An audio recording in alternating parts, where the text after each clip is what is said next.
Chapter 31. A Signal.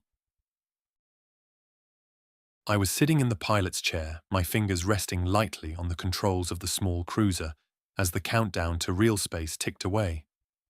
I was ready to pull the hyperdrive's lever to kick us back to normal space when the numbers reached 0, making me smile without thinking about it. The familiar hum of the ship's systems was giving me a comforting presence, making my left hand reach over to the comm panel and key it on. "Master, we're almost there. You might want to come up to the cockpit. ... For a brief moment there was only static, and then my master, Ben Skywalker's voice crackled over the comm. "On my way." Keying the comms off, I exhaled and looked back at the computer, then at the front, gazing out at the tunnel of hyperspace stretching endlessly ahead. It had been 6 years since the mission on Valkis, 6 years of training, development, and different trials. For the past 4 years, I had been Ben Skywalker's Padawan, and I had seen more of the galaxy than I had ever done while growing up back home. We were rarely staying at the academy for more than a few months at a time. I never knew Master would be so busy, but I wasn't complaining. It was the most exciting part of being his Padawan. Each mission had tested not only my resolve, but also sharpened my instincts and honed my direct connection to the Force. And yet, no matter how wild these past years were, how much I thought I learned, there was always more to discover right around the next corner. Ben's training regiment had been rigorous from the start, pushing me to confront my fears and insecurities whenever we encountered something that made me uncomfortable. Luckily, the son of Grandmaster Luke Skywalker turned out to be a patient but demanding teacher. Someone who was emphasizing the importance of balance, not just in the Force, but in my personal life too, giving me enough time between missions to relax. Which was something I was looking forward to when we left the spaceport we were at previously. We were about to head home, and if everything went right, I would meet up with Vila. I hadn't seen her for about a year now, as she was also traveling with Master Kael Valtherion, who took her under his wings at the same time when my master claimed me as his Padawan. But it seemed that moment would need to wait because right before jumping to hyperspace, my last scan, which was done on a whim, spurred by a strange feeling, made me pick up a very weak distress signal. So, instead of heading home to Yavin 4, we were heading to investigate its origins. However, as my master always said, there are no coincidences when it comes to a Jedi. Maybe my connection to the Force had deepened significantly, and it was he who said it, not me. It turns out that I had developed a knack for sensing the emotions and intentions of others, sometimes even if I were far away. Very far away. Integrated into my intuition on a subconscious level. Maybe it was why my piloting skills had also improved tremendously, knowing everyone's move before they even did it. And of course, thanks to countless hours spent at the controls of our ships when traveling, navigating through asteroid fields, dodging and outrunning pirates. My thoughts were interrupted as the ship's Navy computer beeped its arrival warning, and Ben entered the cockpit, his presence as steady as ever. I watched from the reflection of the screens before me as his gaze flicked to me before settling on the displays. "I'm dropping us out now, Master," I told him, pulling the hyperspace lever instead of a greeting. I watched the blue swirl outside turn into mottled starlight and then back to little pinpoint, glowing gems. The ship shuddered as it reverted to real space, welcoming us in, well, nowhere, really. Before us was the Talus Minor system, a forgotten corner of the outer rim. The system's dim, aging star was casting a weak light over the 3 planets orbiting it, none of which were capable of supporting life. The outermost, Talus Tertius, was a barren rock with no atmosphere, its surface pockmarked with craters and ancient mining facilities. The middle planet, Talus Secundus, was a gas giant with swirling storms of ochre and grey, not something that would be worthy of mining at all. Then, lastly, the innermost planet, Talus Prime, was the one we were approaching. A small, rocky world with a thin, methane atmosphere and a single moon. Talus Prime, from the records I managed to dig up, had once been home to a modest mining colony established way before the Clone Wars to extract rare minerals for one of the CIS supporting systems nearby. But, other than that, nothing. The colony itself had been abandoned shortly when the war broke out, and its inhabitants were either killed or forced to flee during the rise of the Empire, never to return. Not that it mattered now, anyway. The planet was a ghost of its former self, its surface dotted with crumbling structures and rusted machinery, lost, forgotten forever. However, the distress signal was coming from this direction, and after entering the system I managed to pick it up once again. Following it, I watched as the Navy computer showed that it led us not to the planet itself, but to its moon. Huh. I frowned as I checked the scanners. I don't see any active settlements down the surface, not from the planet or the moon, but that distress signal is still repeating. It isn't coming from them. Ben stepped forward, peering at the readings. There, he said, pointing toward the edge of the horizon and not on the ship's computers. When I looked up from the scanners, I could also see it. A massive shape drifted through the void, silhouetted against the distant stars, becoming visible when the sun's rays hit it from the right angle, making it shine against the backdrop of the rocky moon. Its long, dagger-like frame was unmistakable, even after decades of abandonment. At first, I thought it was an Imperial I or II, but no. The shape was different. Quickly running through my memory, I quickly found the answer. A Venator-class Star Destroyer, a relic from the Clone Wars era. The ship was dark, its engines long dead and gone cold, yet the signal was coming from within it. It was left on a stable orbit. Otherwise, it would have already crashed. No life signs, I murmured, adjusting the ship's sensors to scan the derelict ship. But the beacon is still active, and it is coming from inside. It indeed does, Master said as he crossed his arms, becoming thoughtful for a moment. 80 years adrift, and now of all times the signal is reaching us. A bit late, if you ask me. Very late. I nodded while I glanced at my master. We have to check it out, though. Of course. Ben nodded, his expression showing a faint smile. Let's move in, but stay sharp. It could also be a trap. We are close to hut space, after all. We are broadcasting Jedi identifications. If the huts are stupid enough to hit us, I muttered, shaking my head as I guided our vessel toward the derelict warship. Getting close to it, a shiver ran down my spine, making my eyes tremble for a moment. Something about this didn't sit right. Trouble? He asked, stretching out with the force. But I was unsure. And that was never a good sign.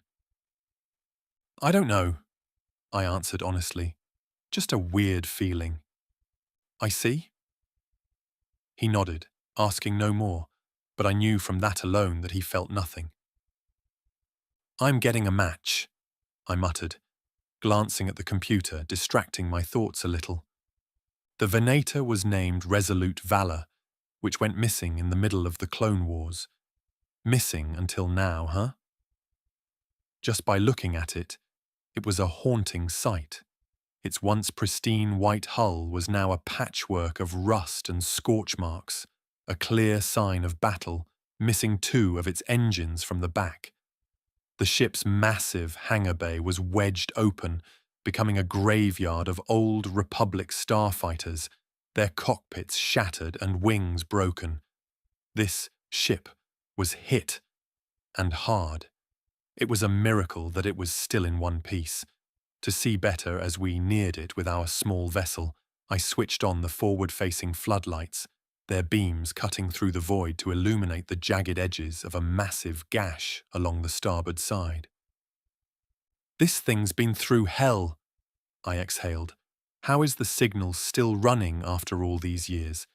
It can't be coming from anything organic, as the hull is compromised. There is a vacuum inside." "Good question." Ben studied the wreck with narrowed eyes.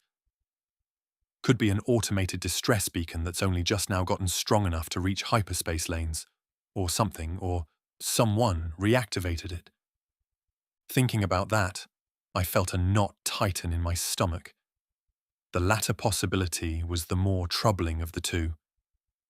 Was this what was giving me a bad feeling? "Get us closer." "Yes, Master."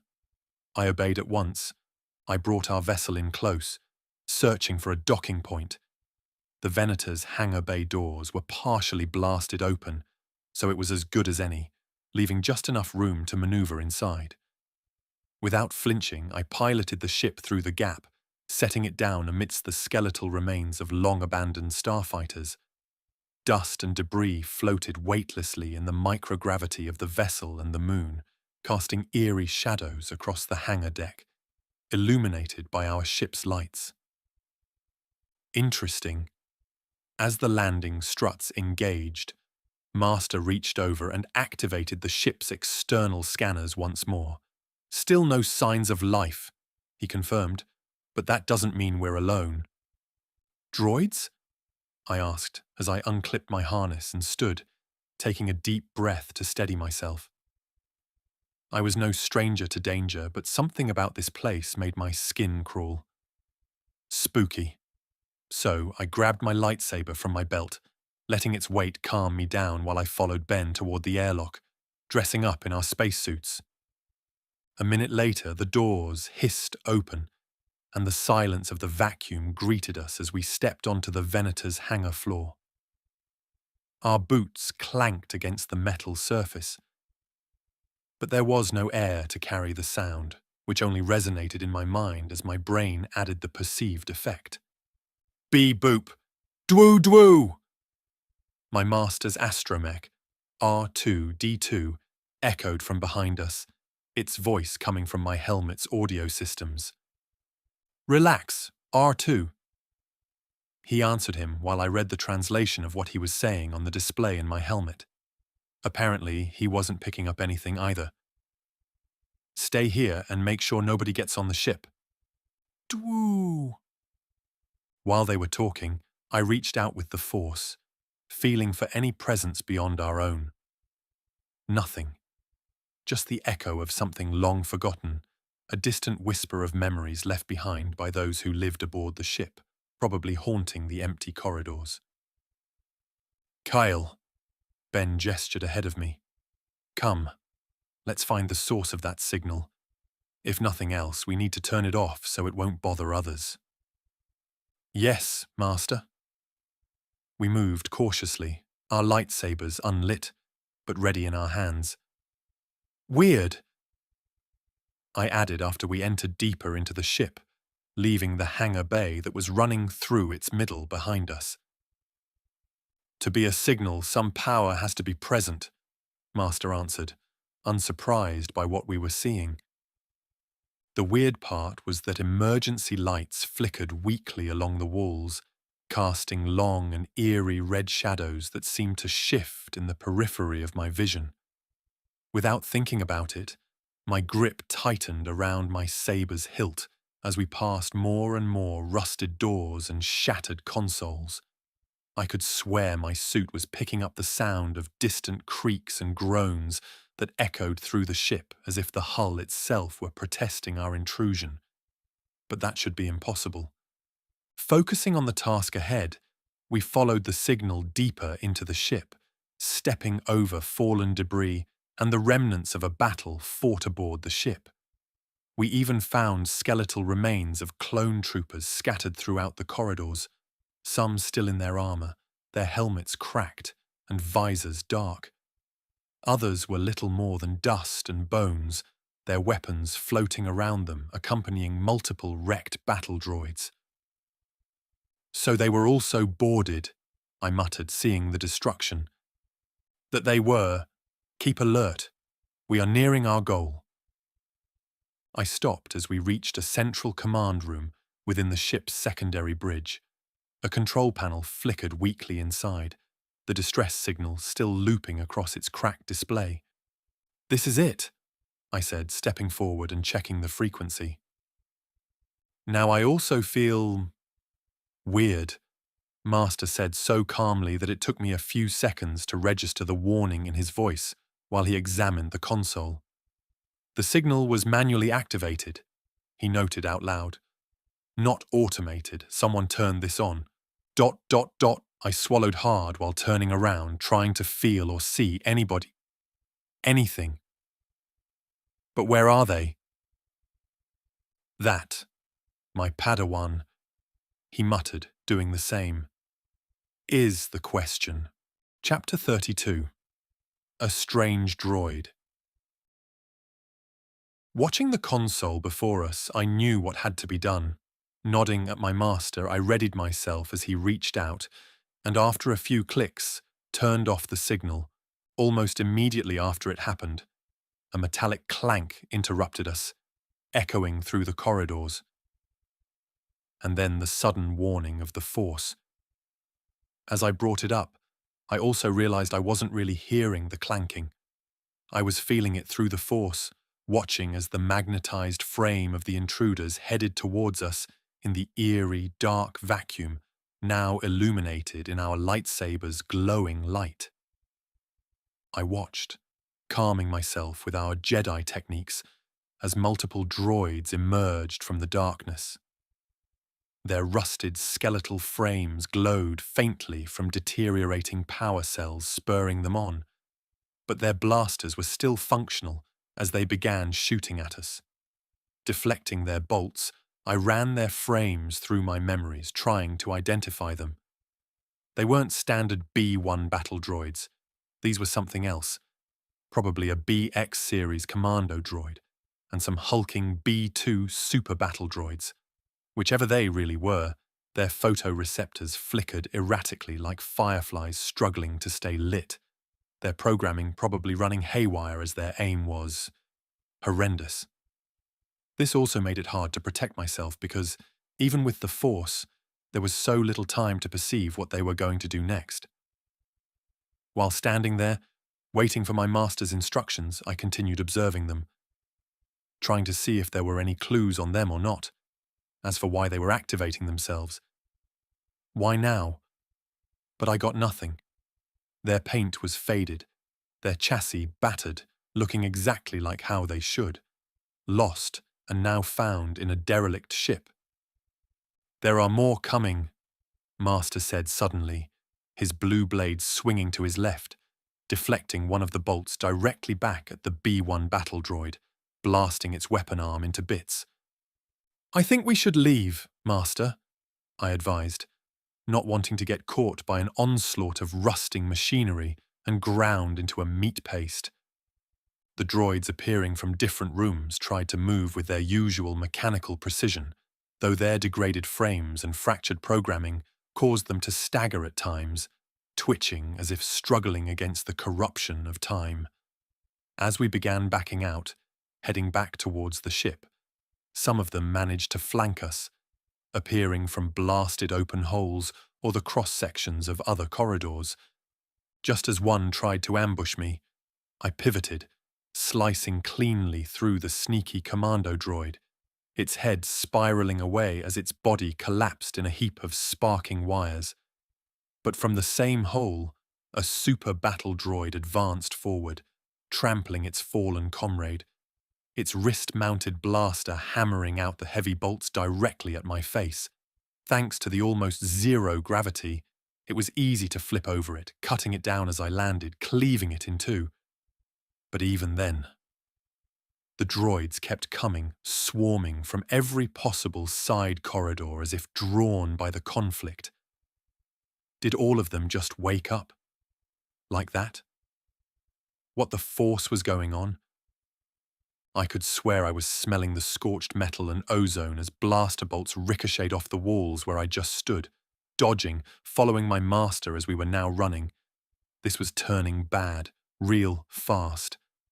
I felt how my heart pounded as I moved, my training taking over, instinctually reacting, letting my senses be driven by the Force. With another swing, I deflected a bolt back into a droid's photoreceptor, causing it to explode in a shower of sparks, killing another standing next to it. Then, another commando droid lunged at me with a vibroblade of all things, its movements jerky but still precise enough to be a threat. I hurriedly parried the strike, driving my saber through its chest and kicking it back into the advancing line of droids right behind him. "Master! Just go! I will bring up the rear!" Ben fought with calm precision, his blue blade a blur as he cut through the droids with much more ease.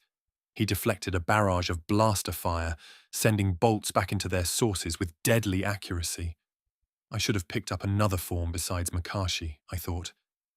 But then I heard my master's call. "Kael, watch your flank!" he called out. I spun around just in time to block a strike from another bastardly commando droid that had slipped behind me. The droid's electroblade clashed against my saber, the force of the impact driving me back a step while the electricity numbed my grip on my saber. With gritted teeth, I unleashed the force with two hands, pushing it back and sending the droid crashing into a wall. Then, followed up with a quick slash, I severed its head from its body.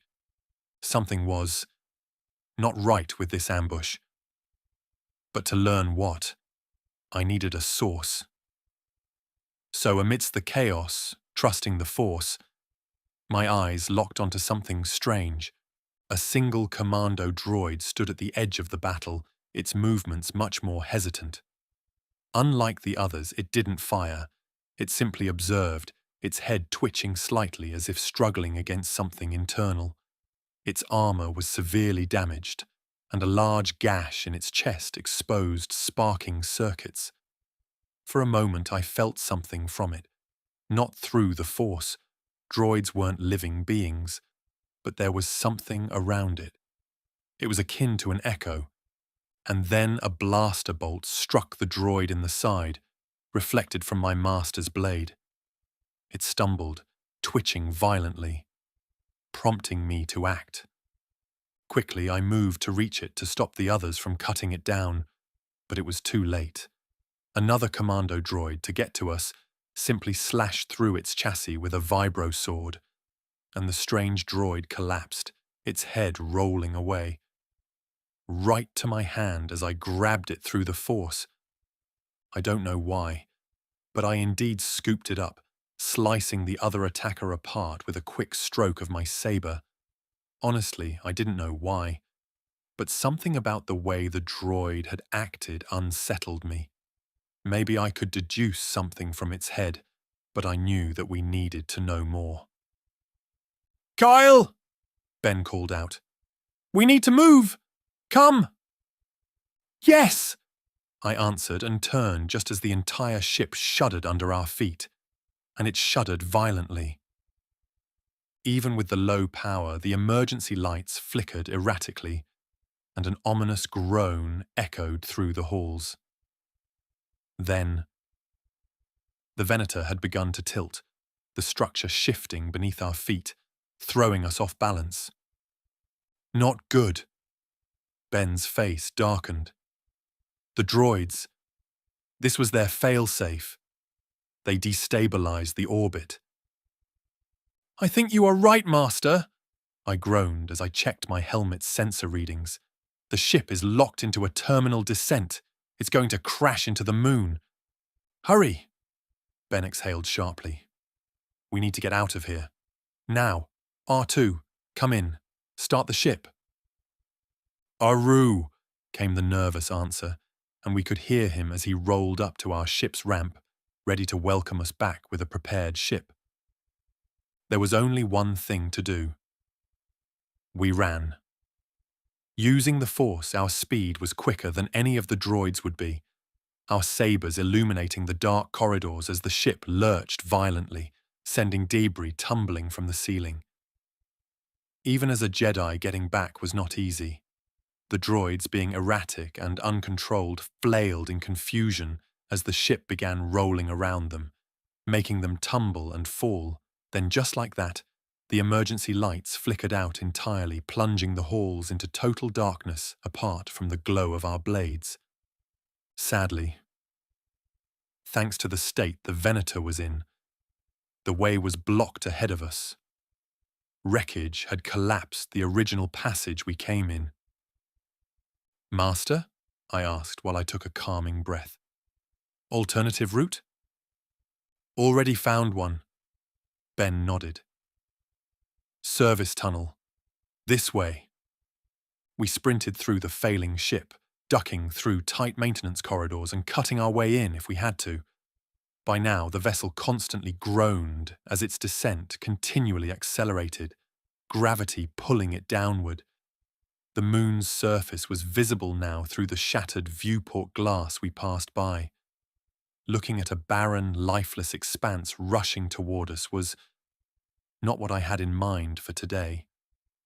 Luckily, after cutting a hole into one of the rusted walls, we finally reached an auxiliary docking hatch leading back to the main hangar, where we touched down. Without hesitation, we leapt inside, sealing the airlock behind us just as the Venator shook once again, the moon's surface way too close to us. "All green!" I yelled as I scrambled to the cockpit, taking the controls. "Punching it now!" Thanks to R2's preparation, the engines roared to life, propelling us away and out as the massive warship plummeted behind us. It was a bit too close to my taste, slipping out from the enormous carrier's hangar and turning our ship just so we could witness its final moments. Only a second later, the Venator slammed into the moon's surface, erupting into a silent explosion of metal and dust.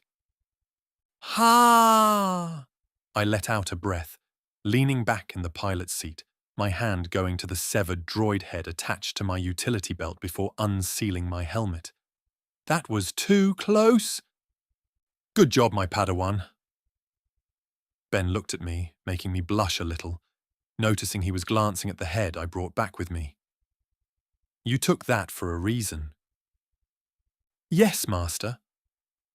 I nodded slowly, hearing R2 beeping something, probably asking about what happened. Something was different about this one. I noticed it. Ben studied it for a moment, then nodded at me. "Maybe you'll find out why." "Maybe," I answered, furrowing my brows. "Kael?" he asked, but his gaze was not on me, but looking out of the cockpit into our ship's belly. "R2?" I asked, trying to focus, closing my eyes. "Did anything get on the ship?" "Dwoo?" "The ramp was down while you prepared the ship to go," Ben said, making R2 beep again, his antennas extending from its frame, scanning. "Dwoo?" I didn't need to understand its answer to know we had a stowaway. The feeling I was getting was not organic. It was danger sense ringing alarm bells in my head. This can only mean that a droid was on board our ship, hitching a ride with us. Wordlessly, following Master out, we headed to the middle of our ship, sabers at the ready. The feeling was getting stronger. Leading us to the sole small cargo hold in the back. With a nod, Master told me to get ready, and then he used the Force to open the door. What greeted me was a bright flash of red as a blaster bolt headed my way just so I could deflect it at the last minute, back at the assailant. Its weapon exploded as I managed to hit the bolt back directly at it. I couldn't see what it was yet as Master moved next, slicing the head of this droid and letting it fall to the ground. It was over under a second. "Come. Look at this." Master waved at me, and as I got close, I couldn't help but whistle, raising an eyebrow.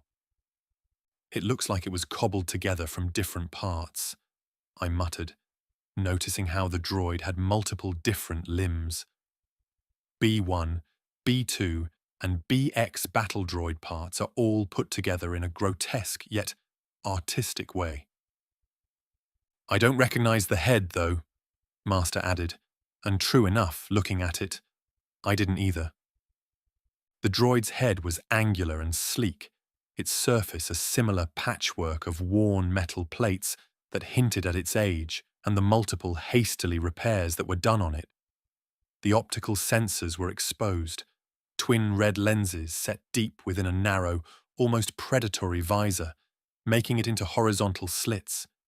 Its faceplate was devoid of any human-like features, giving it an unsettling, utilitarian appearance. Along the sides of its head, I noticed faint grooves and recessed panels that suggested hidden mechanisms under its plating. At the same time, single partial remains of a serial number were etched near the base of its neck, something that had been partially scratched away and now slightly burned as Master cut it off from the cobbled-together body it was put on. There was something unnervingly efficient about its design, and it stood out from the other parts. The head just didn't fit onto the rest. I picked it up, looking at my master. I will examine this one too. He nodded, looking at the droid's deactivated head unit. Make sure you don't let it tap into any computers, though. You think? I asked, but Ben just shrugged. I don't.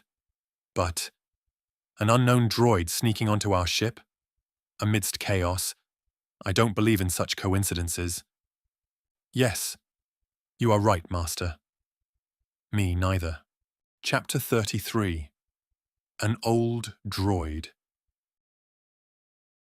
The battle aboard the derelict Venator had been frantic, but by taking a bit of time, meditating and reviewing the encounter, I gained a lot from it. We had time while we were heading back to Yavin 4, so I was now in my cabin, working on myself, putting every detail into place before I began working on the 2 droid heads sitting on my desk. Let's see. I breathed out loudly as my eyes opened, coming out from my Jedi meditation and looking at the 2. With my head back in the clear and my nerves calm, it was time to get to work. First, I will start with the severed BX commando droid head. Flipping the cold metal in my hands, I looked at the scorch marks from my lightsaber, which marred its metallic surface, melting metal and cables alike from where I cut it off. Flicking my wrist, my tools flew out from their drawer and spread out before me while I was trying to find out why this droid had acted so strangely, why it had hesitated, why it had observed instead of attacking. For the first hour, I examined the basic command protocols stored in the droid's memory banks, going over them twice because something was wrong, way out of how they should be. Yes, the data was corrupted, but not because of its age. It was not a natural degradation. Instead, it was overwritten with erratic input that didn't match standard BX behavior. Digging deeper, my brow furrowed even more as I isolated the controlling input. Now it was undeniable. This droid hadn't been acting autonomously. It had been remotely controlled. Who? I swallowed. Or what? The fact that it was meant that something else had been in the system, puppeteering at least one of the droids, organizing them. And whatever it was, it had been intelligent enough to... I tried tracing the signal just to see if it would tell me anything about where those inputs were coming from. And when I ran a final diagnostic on the command override, the results were baffling. The control signal had originated from... My stomach clenched. I couldn't help but snap my gaze to the other droid head on the table. This one was much older, its rusted chassis lined with scars from an untold number of battles. A droid remote controlling another droid, I whispered, amazed by the possibility. I could be wrong. I am not precisely a droid expert, but the signal pinged when I ran a diagnostic. Pinged the second droid head. It was certainly not a BX series head, so how was it even managed to do so? I don't know. As for the model number or designation, there was nothing readable on it at all. Maybe back in the temple I would find something, but for now, I had to examine it. A pit formed in my stomach for some reason when I reached for it. I don't know. Was this the feeling of the dark side? I couldn't really tell, but I did feel something weird while holding it in my hand, something I never really did before. Could it be evil? But are droids even capable of being cruel? They are not exactly living beings, and they follow a certain program, no matter how smart they are. I know that my masters R2 and C3PO are examples of unique droids, but this one? Why do you feel so weird? I asked. But of course, nobody answered. Examining it, the neck joint was undoubtedly unique. Even after cutting it off, I could see that it had been heavily modified, as if it was equipped with some kind of universal connection point and data injectors. Was it for taking over other droids? It did sit on a frame it was not built for. Maybe it had been moving between droid bodies. I hesitated a little more, then exhaled, connected it, and pressed the activator on my datapad to feed power back into the droid's system. It was time to boot you up and see who or what you were. However, at first nothing happened. Then, just as I was about to disconnect, slowly, the head unit's photoreceptors flickered in a dim reddish color, its voice crackling to life in a broken, distorted, male-sounding tone, with a bit of quippiness to it. How quaint. Diagnostic, error, memory core, fragmented, rebooting secondary systems. Failed. Data loss is imminent, attempting to restore primary functions. Failure, rerouting dot. I waited, watching it, trying to come back to life before I leaned in, my fingers hovering over the control panel, ready to cut it if it tried to remotely hack the ship's computers. Can you understand me? Finally, the photoreceptors flickered again as if struggling to focus, but they did turn towards me from behind the broken visors. Then, the voice stabilized, becoming a bit more cold, mechanical, and unmistakably calculating behind that previous quippiness. Statement. Query acknowledged. Extrapolating response. There was a long pause before the droid finally continued, its voice oddly sardonic. Observation.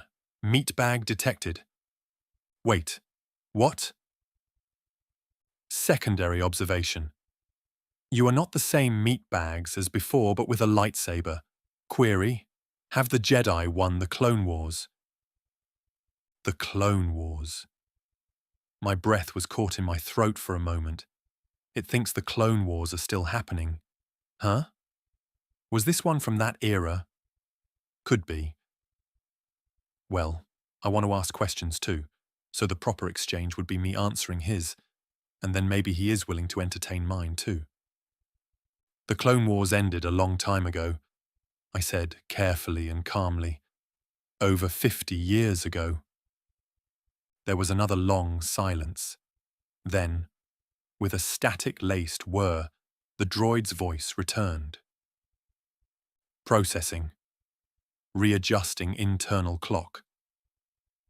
It remained eerily still, only the occasional flicker of its photoreceptors betraying that it was, in some way, thinking. Probably trying to access memories within its processors. I was about to speak up again when I decided he had done enough. Statement. That is unfortunate. Correction. No, that is highly unfortunate. New query. Who won? Ugh. Were you a CIS model? I grimaced, hearing its answer. Sarcastic answer. Of course, only they could make such a great droid as myself. Depressed observation. So the Republic is still standing. Not exactly. The Republic then became the Empire. Then that Empire fell. Then there was the New Republic. Then an alien invasion from a different galaxy. Then a second galactic civil war. And there's a New Republic now. New, in fact. I muttered, trying to squish way too much history into a single sentence. Sarcastic observation. Ah, so the galaxy remains a cesspit of incompetence and squabbling of meatbags. How very expected of inferior organic life. Says the head on my desk. Despite my still present weird feelings, I let out a small breath of amusement. The droid was very much a unique variant, that is for sure. I have never heard of any one model with such a speech pattern or such a strong personality. How interesting. But it was time for my questions. I need to know what happened on that Venator. I pressed on. You were controlling that commando droid, weren't you? Were you trying to lure people in? Proud affirmation, yes. A brilliant tactical maneuver, if I do say so myself. I merely required a suitable meat bag to facilitate my escape. My calculations indicated that a Jedi's arrival would be low. Sarcastic observation. But Jedi are known to appear when one doesn't want to see them. Remorseful observation. I still thought I was adaptable enough to survive long enough for my purposes. My systems may have degraded more than I hoped for. You have a pretty high opinion of yourself, aren't you? I asked as I frowned. So you manipulated the droids into attacking us? Mocking reassurance. Oh no, Jedi meatbag. Those droids were already quite homicidal on their own. I simply gave them motivation. You could have killed others if we weren't the ones picking up on the distress call. I chided him while I folded my arms. Proud affirmation. Yes, that was the plan from the start. What a dangerous droid. Was this an assassin model? Maybe it was. I don't know if I should let it remain online if that is the case, though.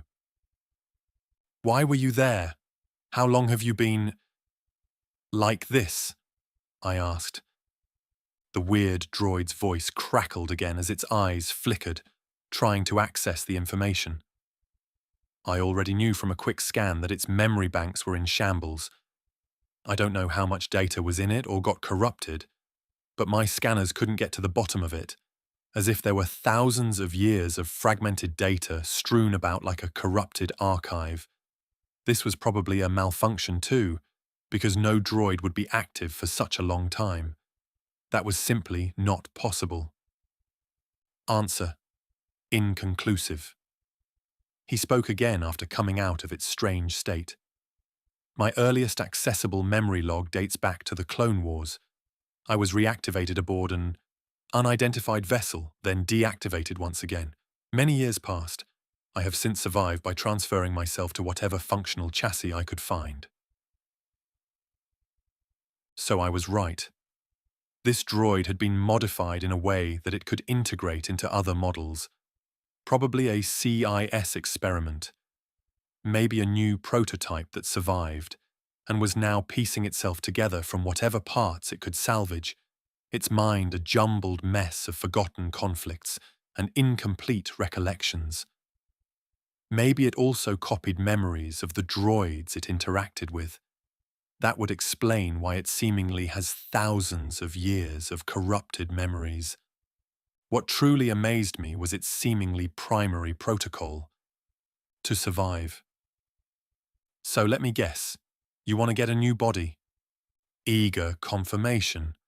Ah, at last, a meatbag with comprehension. Of course, I muttered, pinching the bridge of my nose. Not that I would do that. Huh. But something in me couldn't help but be intrigued. This droid, this possible prototype artifact, had seen the Clone Wars in person. I wonder what else is in its head. Its knowledge, even fractured, could be invaluable. But was it worth the risk? Persuasive argument. Come now, Jedi meatbag. Surely you see the benefits of our arrangement. I am a wealth of knowledge, a relic of a bygone era, and you are a curious little meatbag, are you not? First, stop calling me a meatbag, I grunted while I raised an eyebrow. Second, curious? That's one way to put it. But I am also cautious. You are clearly weird. Amused observation. Says the meatbag who can lift objects with its meatbag mind. We are both weird. Still, you are the first meatbag in centuries to show even a modicum of interest in my existence. Most would have scrapped me for parts by now, or tried to. Centuries? I whispered, suddenly unsure if this was indeed a CIS model, but it also seemed he had missed the point of what he had just said. He had slipped up and shared a piece of crucial information. Maybe I still will scrap you. Mock threat. But then you would miss out on the opportunity to learn from the galaxy's most efficient assassin droid. A shame, really. So, you are an assassin? I sighed as I leaned back, crossing my arms. Efficient, huh? You didn't seem so efficient back on the Venator. Defensive retort. I was operating with subpar equipment, Jedi meatbag. A rusted BX chassis is hardly suitable for my talents. Give me a proper body, and I assure you my efficiency will be unparalleled. Another reason why I am not so eager to do so, I answered, running a hand through my hair. Even if I wanted to help you, I don't exactly have a spare droid body lying around. Optimistic suggestion. Then acquire one. Surely a resourceful meatbag such as yourself can manage that much, but not the astromech. I require legs, not wheels. Try something with my master's droid, and you will be turned into space junk. I shot the droid a flat look. You're not making this easy, you know. Cheerful confirmation. Oh, I am well aware. But where would be the fun in that?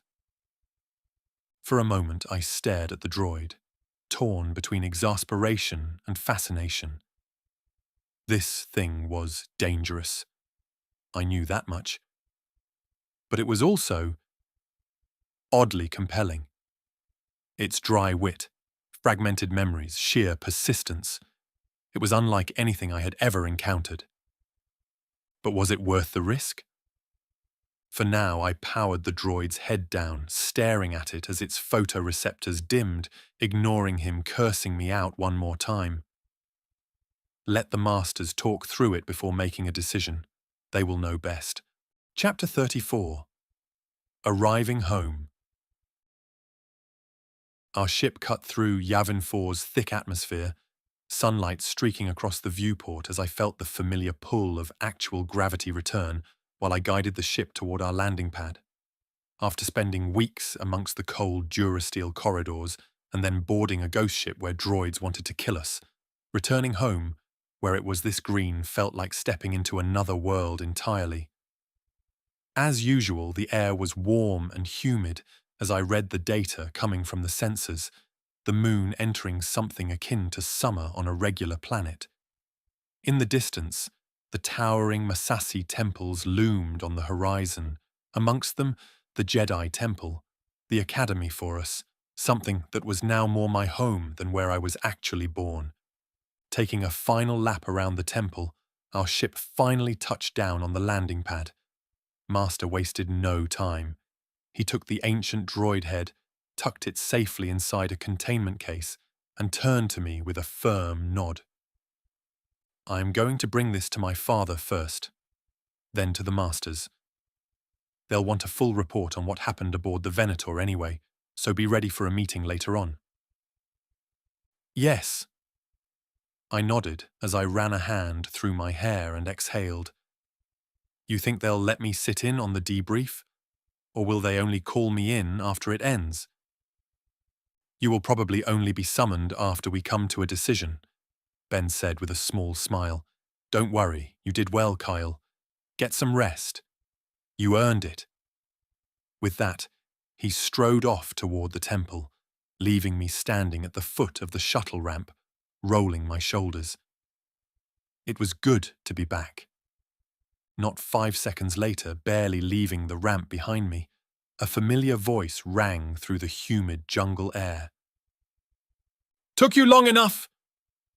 I scarcely had time to turn before Vila collided with me, her arms wrapping around my shoulders in a fierce hug. I only saw a blur of purple before she was already on me, bringing the scent of warm spice and ozone with her, likely from her saber training. Why am I not surprised? Knowing her, that routine had probably been relentlessly followed even when she was on a mission. Caught off guard, I let out a surprised laugh before returning the friendly hug. It had been over a year since I had last seen her, and yet, the second she was there, it felt like no time had passed at all. Huh. She pulled back, eyes scanning me with scrutiny, measuring me from top to bottom. You got taller, she muttered, only reaching up to my chest. So did you, I shot back, only to realize just how much she, too, had changed.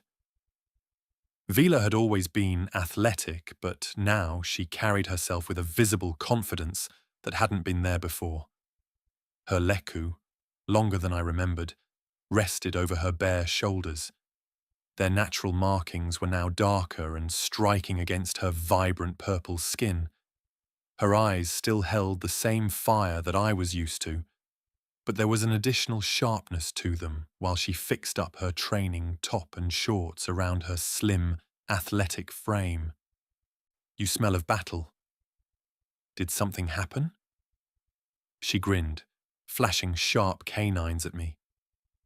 You need to tell me about who was stupid enough to go after you and Master Skywalker. Was it some Sith? I knew you were too stubborn to die before you asked if I was worried or not.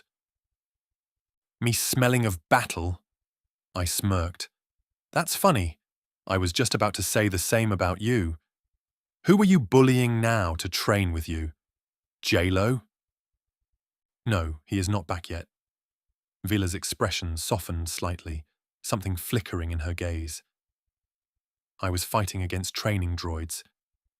You know, they are not the same. I missed our duels. Huh. I felt warmth spread through my chest, patting her shoulders. Yeah, me too. Come, she said, pulling on my hand. Tell me what happened. Sure. I nodded as we fell into step together as we walked toward the training grounds. That's it for going to rest, huh? I should have guessed. For a brief moment, the jungle sounds filled the silence between us, but it wasn't awkward, just comfortable. I listened to how the birds chirped in the canopy above us, and the distant roar of a Masasi predator echoed through the trees. Maybe I was way too silent, so finally Vila nudged me with her elbow. So? You gonna tell me what you've been up to, or am I gonna have to beat it out of you? Sorry, I got lost in nostalgia. I chuckled, shaking my head. You wouldn't believe me if I told you. Oh, please, she scoffed. I've been training with my master all year. You barely know half of it. Try me. Ghosts. What? She flinched, stopping, almost stumbling as she looked at me with widening eyes, her mouth falling open. Ghost? Kinda. I laughed, making her pout, realizing it wasn't actual ghosts. So, I told her about the derelict Venator Star Destroyer, the droids aboard it, and the mysterious head unit that I recovered. I also told her about the eerie sense of wrongness aboard the ship and how I had barely made it out before the entire vessel crashed into a moon. Vila listened intently, her eyes narrowing in thought. So, You're telling me you brought back the head of some 1,000-year-old assassin droid that remote controls other droids like a parasite? I don't know if it is that old. Those memories I scanned may be glitches in its damaged systems. Or you found an actual Sith relic, she warned me. When you put it like that, it sounds bad. It is bad. Better to have it here than out in the open, I muttered, making her cross her arms and nod. True. And what is this Sith fixation? I asked, raising an eyebrow. Did you run into some? No. She shrugged. I hoped I would, but no, we didn't. There were some rumors of dark Jedi emerging from their hidden hidey hole that Master and I tried to track down, but there is nothing concrete yet. I asked Master about it. I sighed a little. He only told me that they know the general location where they are, in which sector of the galaxy, but nothing more. Maybe the droid head will give us answers, she guessed, making me think about it. Who knows? I shrugged, shaking my head.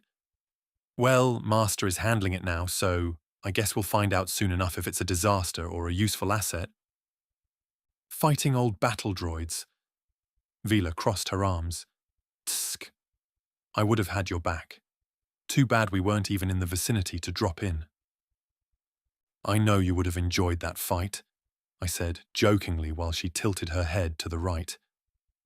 Most likely, she said as she studied me for a moment before shaking her head and grinning.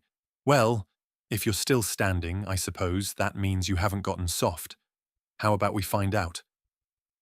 I knew it, I moaned, looking around the training field, which was filled with a new batch of Padawans whom I had missed meeting when they were brought here. You're not going to just let me head to my room and rest, are you? Obviously, she nodded, sticking her tongue out. Figures, I smirked and gestured to the training area ahead. All right, just don't cry when I win. That is some prideful bravado. Vila laughed happily. Oh, you're in for it, Kael. The dueling ring she brought me to was empty, and the usual sounds of Padawans sparring were absent as everyone stopped training, probably looking at us.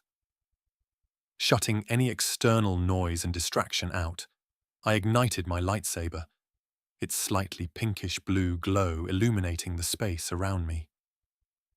Vila drew hers at the exact same time, a deep orange blade humming with powerful energy, just like she was. We circled each other for a few moments, the air thick with anticipation as we began feeling the other out, registering the slightest twitch in our muscles.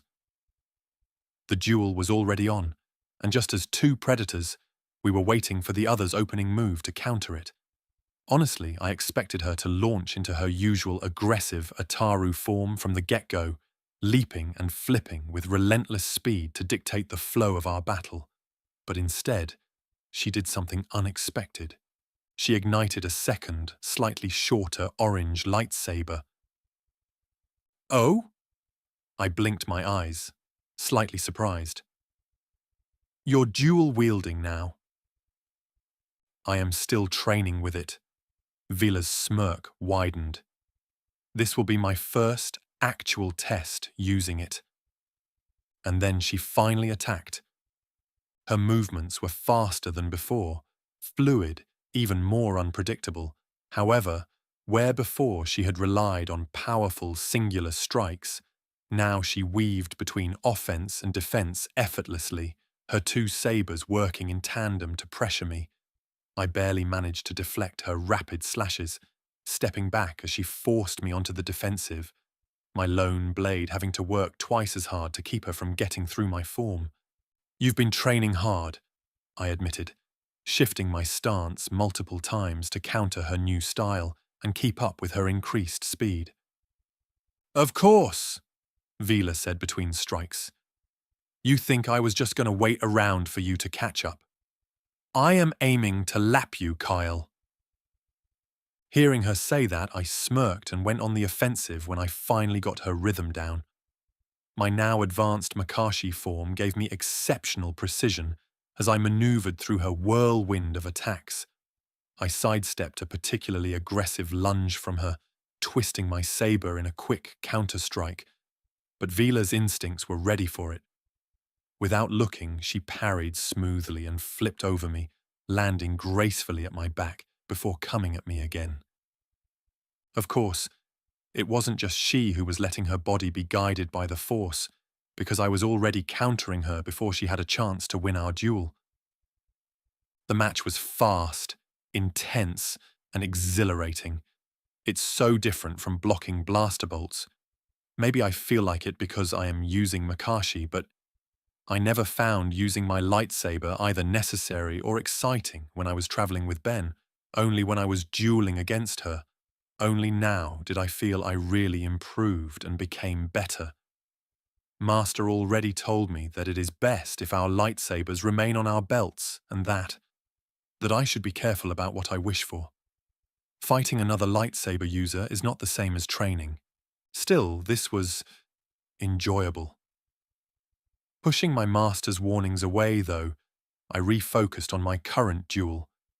Neither of us was holding back, but neither of us was gaining the upper hand at all.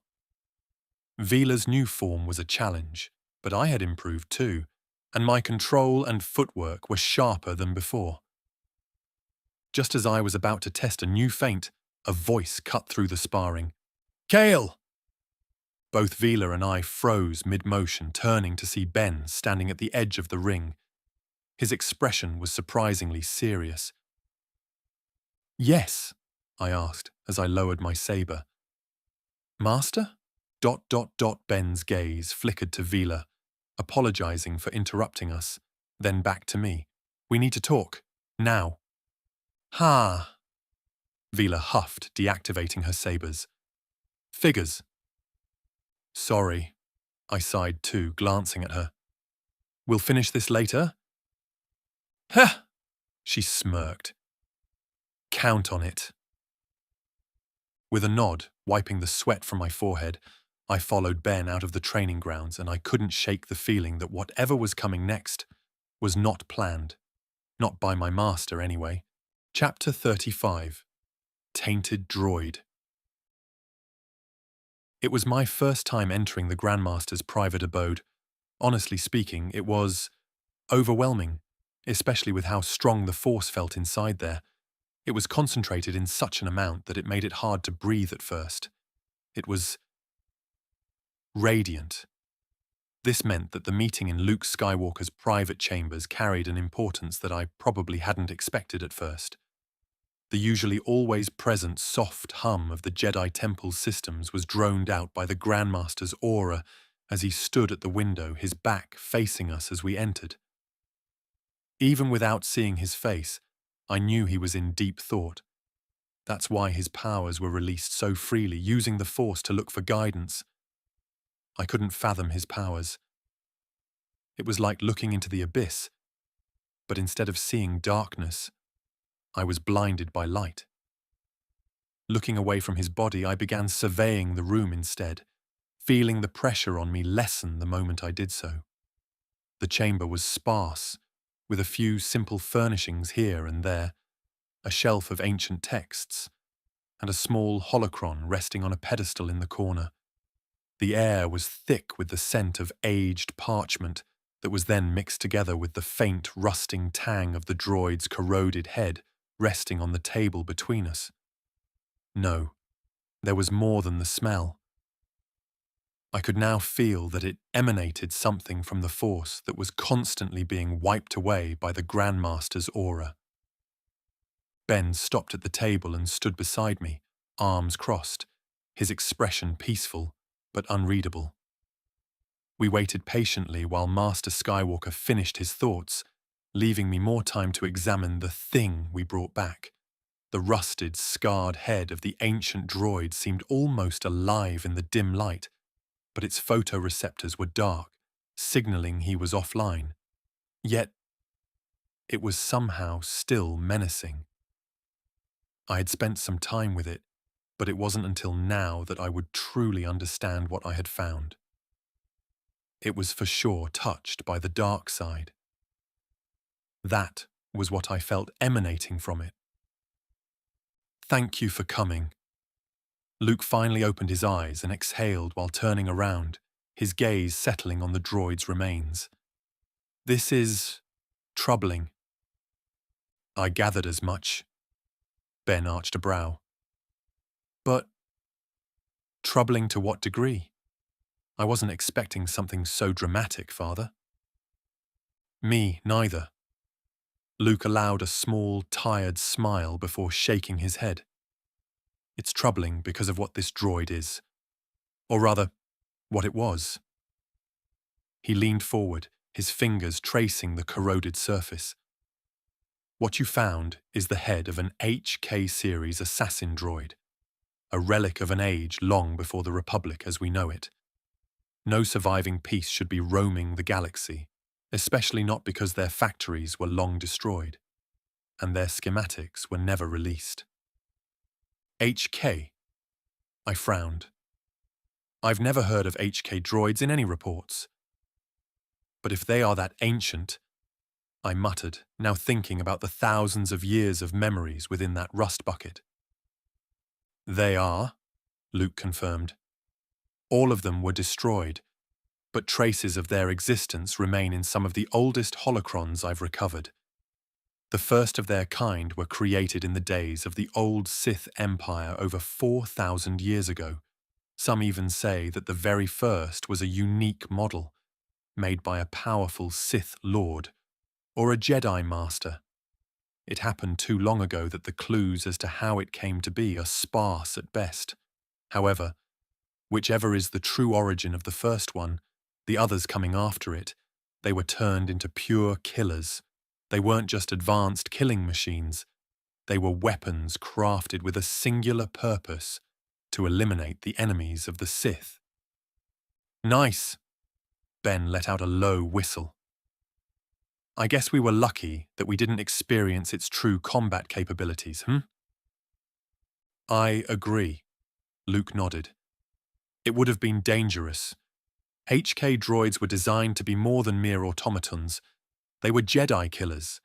They were given a level of autonomy and adaptability that made them uniquely dangerous, including the fact that, unlike any other droid, they were capable of lying. Their programming was designed to learn, to strategize, and to evolve.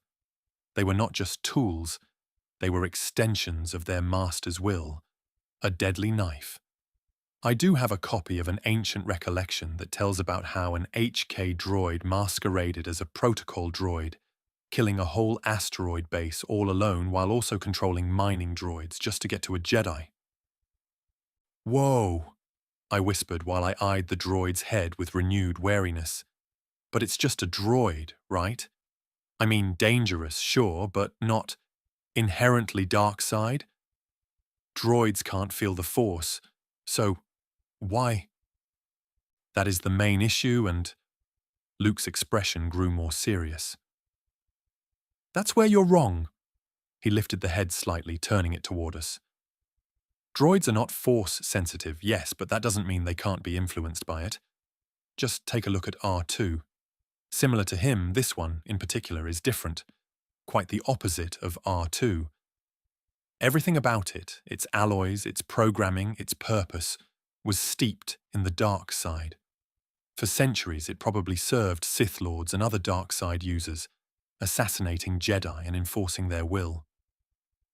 I guess this droid was not just a weapon, it was an extension of the Sith themselves. And over time, just like a Sith holocron, it became something more than metal and circuits. I see, I muttered as an involuntary shiver ran through my spine. The strange presence I had felt when I looked at it, basking in the Grandmaster's presence, made sense now. So it's a Sith artifact? In a way, yes. Luke set it down again. It was constructed for death, programmed to think in ways that align with the Sith's philosophy. Violence, deception, and efficiency above all. Even now, with its memory fragmented, its presence still lingers in the Force. It is the actual opposite of R2... Ben muttered while he crossed his arms. So what do we do with it, Father? Lock it away. ... The Grandmaster hesitated, then shook his head. Number, there's something more valuable at play here. He met our gazes, his voice calm, yet carrying an unmistakable weight. I knew I was about to hear something that was probably not for a Padawan's ears. 4 years ago, the Sith disappeared from our sight. They are still present? I blinked my eyes, caught off guard. I guessed there would be Force users who weren't following our teachings, but an actual order? You mean the Sith Order that was forming under Vestara Kai? Ben asked, and I could feel his emotions fluctuate a little before returning to calm once again. Yes, Luke nodded. As we planned, we kept them under surveillance, but after her departure from Kesh, she took the remnants of the Sith she gathered around her and vanished. They used some kind of ritual to blind us, and we haven't been able to track them down again. Not through the Force, not through intelligence reports. It's as if they became ghosts. He explained as he tapped the droid's head lightly. But this might be our key to finding them once again. I see. Ben exhaled sharply, his emotions once again rippling under the calm surface. I could feel it. There was something I was not privy to. Did Master know this Vestara? It felt like it. You think this thing will lead us to them? I do, the Grandmaster said, his gaze steady. Droids like this, steeped in the dark side for so long, gravitate toward it. Even without direct orders, their programming, their very essence, seeks to serve those who embody the power they once followed. If Vestara and her Sith are still out there, then this droid, given the right conditions, might seek them out. ... Listening to him, I felt my stomach tighten, a mix of anticipation and unease swirling within me. You want us to use it as bait? I do. Luke nodded, letting a small smile appear on his face. It's risky, but none of you should be in mortal danger doing it. He continued, glancing at Ben in a way that made me feel my heart squeeze a little. It was a look I always wished my father would give me. But he never did. Quickly, I chased the thoughts away, keeping my face straight, listening to the Grandmaster's following words. It may be our best chance to find the Sith before they go completely underground. You and Ben will take it with you, observe how it reacts, and follow wherever it leads. ... Ben was silent for a long moment, then let out a quiet chuckle, shaking his head in the end. This is either the best idea or the worst one, Father. I had to agree. Still, as I looked at the droid's head, I felt that it could also be an incredible opportunity to learn about the past. I found it exciting and really curious. All right, my master said as he met my gaze and nodded. All right. We'll do it. It is how it has to be, and you won't go alone. I will ask Kael to go with you. Luke smiled faintly. May the Force be with you. May the Force be with you, we answered. But I was already thinking that this meant I would go on a mission along with Vela. It would be great. It has been multiple years since we did so, and I have always felt that we made a good team. Suddenly, this all seemed even more exciting than before. After the meeting with the Grandmaster, I found Vila exactly where I expected her to be. She was perched on a rock near the jungle's edge, overlooking the temple grounds, a place she visited frequently in the past few years, finding it helpful for her relaxation. The setting sun over Yavin 4 was coming from behind us, shining through the temple's windows. She sat there, swinging her legs leisurely while twirling a small metal cylinder between her fingers. "You look like you're brooding," I said with a chuckle as I approached, making sure I wasn't going to scare her because an embarrassed Vila is more dangerous than an angry one. "No, I'm not," she snorted. "I don't brood, I think. But thanks for assuming the worst." She smirked before tossing the cylinder up and catching it. "What's up?" "A lot, in fact." I shrugged as I sat beside her, stretching my legs out. "I got a mission." "Oh?" That got her attention, of course. She turned to me, her eyes narrowing. "You just got back." "What kind of mission?" "The kind that might take a while." I hesitated, then sighed. "Ben and I are leaving to track down the Sith." "What?" she gasped as she went still, and the cylinder in her hands stopped spinning. "The Sith?" she asked, voice tight. I nodded. For a long moment, Vila didn't say anything. Then she scoffed again, shaking her head. "You've been back for a day, and now you're running off to chase Sith. Typical." She leaned back on her hands, tilting her face toward the sky. "So what? You're gonna just follow some vague trail?" "Not exactly." I chuckled before continuing. "We have a lead. The old droid I brought back. The Grandmaster thinks it can lead us to them as the droid is linked to the dark side." "The droid?" She turned to me, brow furrowing. "Connected to the dark side? A machine?" "Yeah, it's complicated." I rubbed the back of my neck. "Master Luke thinks it, so who am I to argue? It did make sense when he explained." "Tsk," she clicked her tongue. "Of course he does. He is the Grandmaster. Figures." I frowned. "What's that supposed to mean?" "It means you get pulled into trouble as a Padawan," Vila said, rolling her eyes. "You barely got back, Kael.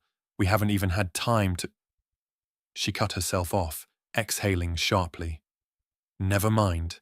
Dot, dot, dot." I couldn't help but smile as I studied her carefully. Beneath the frustration, I could sense something else. Worry. "I'll be back," I said, nudging her shoulder. "And you didn't even let me tell you the second news." "Yeah? Which is—" "You are also coming with us. Dot, dot, dot." For a moment, she remained silent before laughing, hitting my shoulders with full force. "Next time, start with that, idiot." Chapter 36. The search begins.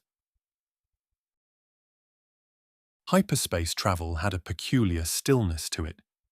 Most people who were unable to spend days, weeks, or even months on the go describe it as an unnatural calmness that wraps around the ship like a thick veil, giving them a sense of claustrophobia. For me, it evokes the feeling of peace, even in a bucket that we were riding on at the moment. It was called the Raven's Crest, an old Barlos-class freighter, actually looking like a rusted bucket. Even considering its age, it was surprisingly well put together as it cut through the blue tunnel of hyperspace without much of an issue. It was an inconspicuous vessel, precisely the kind of ship we needed. We couldn't just take off one of the Academy's vessels or anything that would give away our identities at once. So, the choice had been made, and Master Katan procured this ship for us after we left Yavin 4. Its hull was anything but fresh, bearing the scars of countless missions. Its paint was chipped and faded, and its interior was a patchwork of repairs and modifications. Perfection. To the untrained eye, it was just another junker belonging to nobodies, coming and going following the trade lanes. Inside, It was just as junky as on the outside. That was the point. Of course, what was under the hood and rusted panels was a different question altogether. For one, when I sat down on the co-pilot's chair and looked over the systems Master Kaetan was listing, the main drive was clearly upgraded. Its output was punching way above the ship's actual level, the same as its shielding. It could take some heavy hits before anything could get through, and I mean proper turbo laser fire. For weapons, though, well, that was one part we were lacking. We had one laser battery placed at the top of the ship and able to rotate 360 degrees, and two torpedo launchers, one facing forward and one backward. That was it. It's not that we were expecting to assault an enemy base, so I guess it made sense. After giving it a few rounds, I quickly got used to how the ship handled itself. Although the engines were powerful, the ship wasn't exactly nimble. It was quick, but not something that could zigzag in and out of an asteroid field. Not that I was going to try it, because, at the moment, I was in the ship's workshop.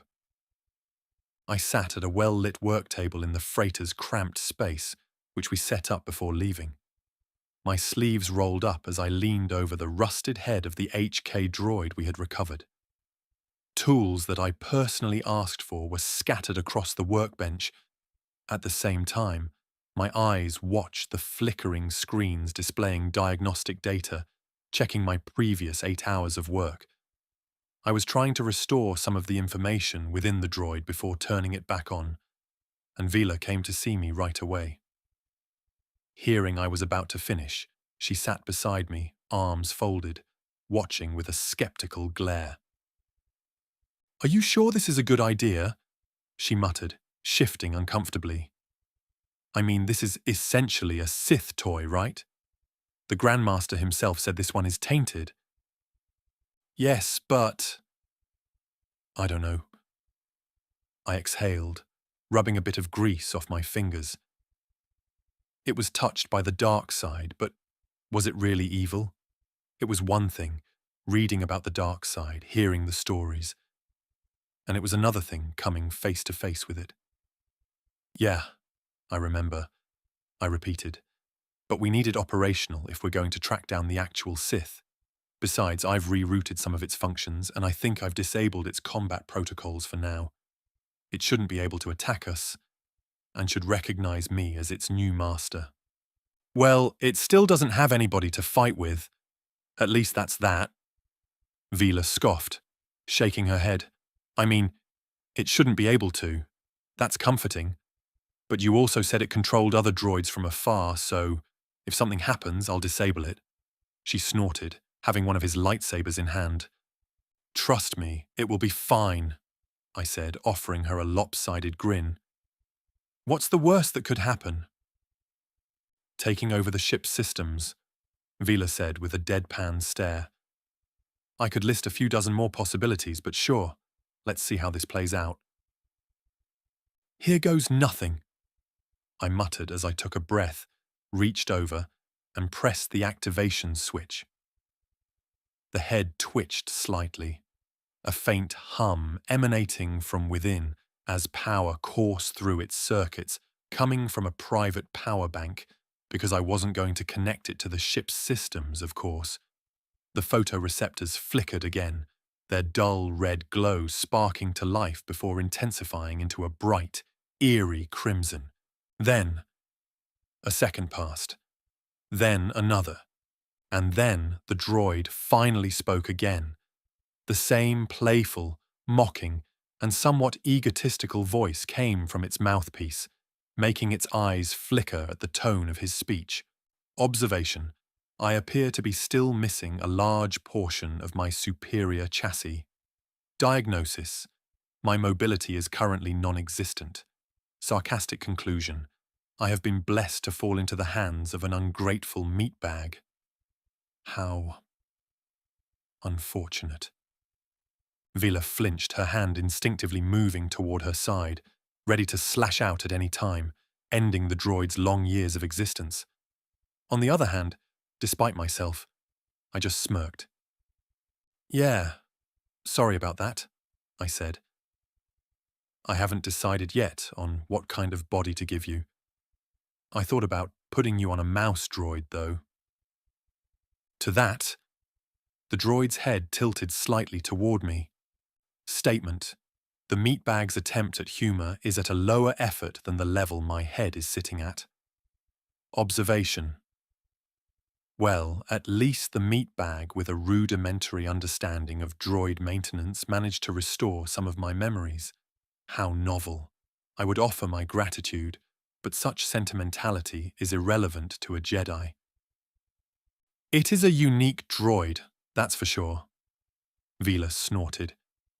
Charming Sith artifact. The HK unit's photoreceptors locked onto her, hearing her speak, taking a moment to talk again. Observation. And another organic. This one appears agitated. Judging by your body language, I estimate a 73% chance that you are considering violence. A commendable instinct. Great. Vila scowled. I don't need a droid psychoanalyzing me. Reassurance. Do not worry, volatile meatbag. I am merely programmed to assess potential threats. You, for instance, display the delightful combination of barely restrained hostility and underlying emotional instability. Were I still fully operational, I would be quite eager to see your combat capabilities firsthand. Really? Vila crossed her arms. Oh yeah? Well, too bad for you. You're just ahead. I guess, even if you were fully assembled, I would still dismantle you before you could speak. Don't let it agitate you. I cut in while I cleared my throat before the droid could retort. Look, we activated you for a reason, I explained, steering the conversation back on track. We're looking for a group of Sith. They disappeared 4 years ago, and we believe you might be able to help us find them. The droid was silent for a moment once again, its eyes turning back to me, clearly thinking. Then, it spoke, its voice laced with intrigue. Statement. Ah, the shunned type of Jedi, such wonderful creatures, ruthless, efficient, always in need of a competent assassin droid. I served many of their kind in my operational years. Some were disappointing, some were delightfully sadistic. We guessed as much, I muttered while I exchanged a glance with Vila. So, can you track them? The droid's photoreceptors flickered again. Processing. Analysis. My memory banks remain overwhelmingly corrupted. However, given the Sith's known behavioral patterns, my skills of tracking down meatbags, and my experience of the tricks that you Jedi, no matter which allegiance, employ, I may indeed be able to find them, given I get reasonable resources and data. Ha! Vila arched a brow. And what exactly is reasonable? Clarification. That depends. If they are making use of Sith artifacts, dark side nexuses, or other such delightful sources of corruption, I may be able to research my database, despite its corruption, to locate items or places of interest. Who knows if your information is still valid, I said, making it answer promptly. Mournful acknowledgement. A valid concern. I was out of commission longer than expected. Prideful addendum, but knowing my worth, the rest of my body may qualify as desired replicas for such dark and twisted-minded Jedi as the Sith. What does that mean? Vila asked, but the droid didn't answer her. He means that if we can identify him as a Sith artifact, they can do too, so it is highly possible that the rest of his body is in their possession, or some part of it. I sat back, exhaling slowly. Which he could probably sense or something. Vila nodded, but HK remained silent throughout our conversation. Yeah, and that's better than nothing and flying around blindly. Preemptive warning. However, such tracking methods are imprecise, and without my whole internal system being restored, my efficiency is diminished. Once again, I would require a mobile platform to maximize my capabilities. Heh, Vila smirked.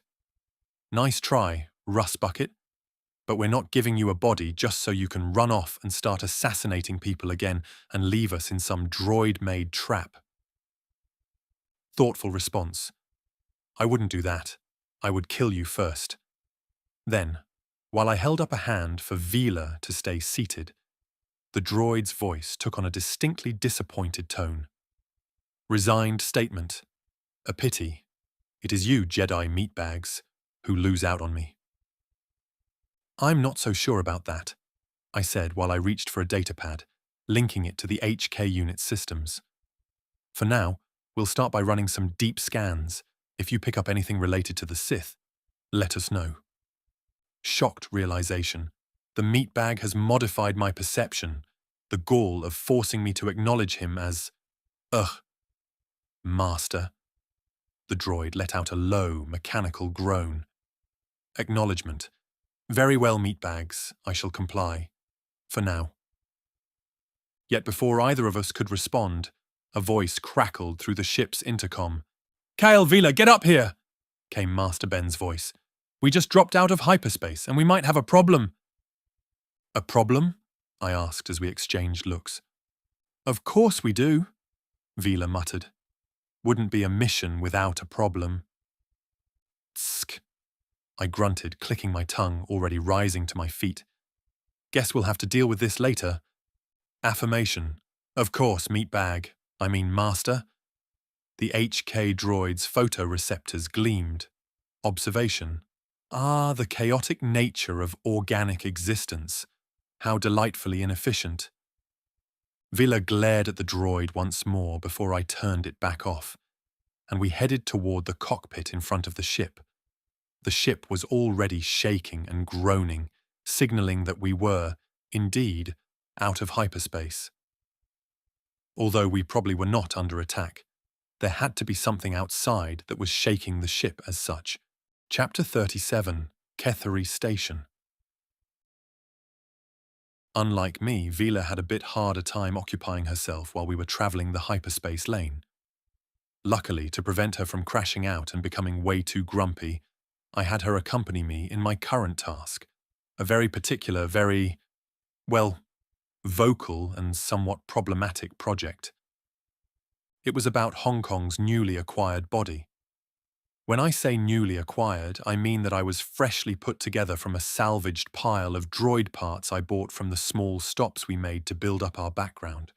Master Katan was experienced well enough, explaining that we had to make small stops and detours, so if anyone began looking up our logs, trying to trace where are we coming from, there would be covers upon covers, showing we were indeed travelling freelancers. It gave me the perfect chance to get some salvage wherever we stopped, and start building a body for HK. At the moment, it stood stiffly in the dimly lit workshop, and if a droid could radiate pure indignation, this one absolutely did. The chassis was a standard C3 series protocol droid frame, thin limbs, an elegant, albeit flimsy structure, and a glossy bronze finish. After I polished it for 2 days, that is.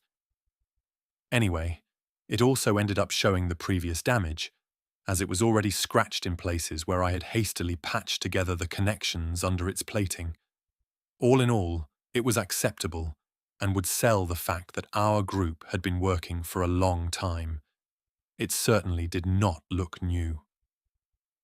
When I was done, it was time to put the head on, giving it a distinct look, especially with those glowing red photoreceptors flickering as if in perpetual outrage. I took a step back, wiping a smudge of grease from my hands onto my work trousers. There. Fully operational. You should be thankful, HK. Most droids don't get a second chance. Statement. Most droids are not forced to endure the indignity of such a grotesque downgrade. Please, just scrap me already. Ha! Vila snorted from her seat on a nearby crate. You look fantastic. Very sophisticated. Stop bitching. Retort.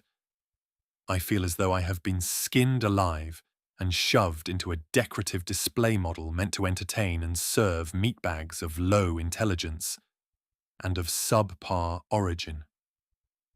Charming. I rolled my eyes while I crossed my arms. That's the point.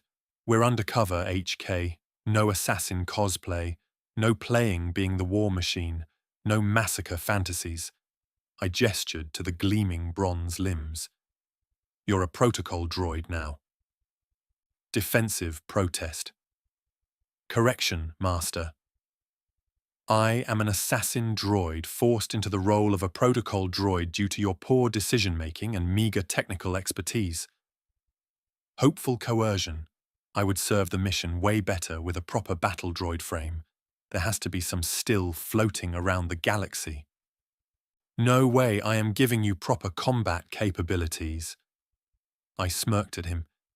Even with the modifications I made to your behavioral core, so you have no choice but to obey me, I do believe you will find a way to corrupt the program and break free.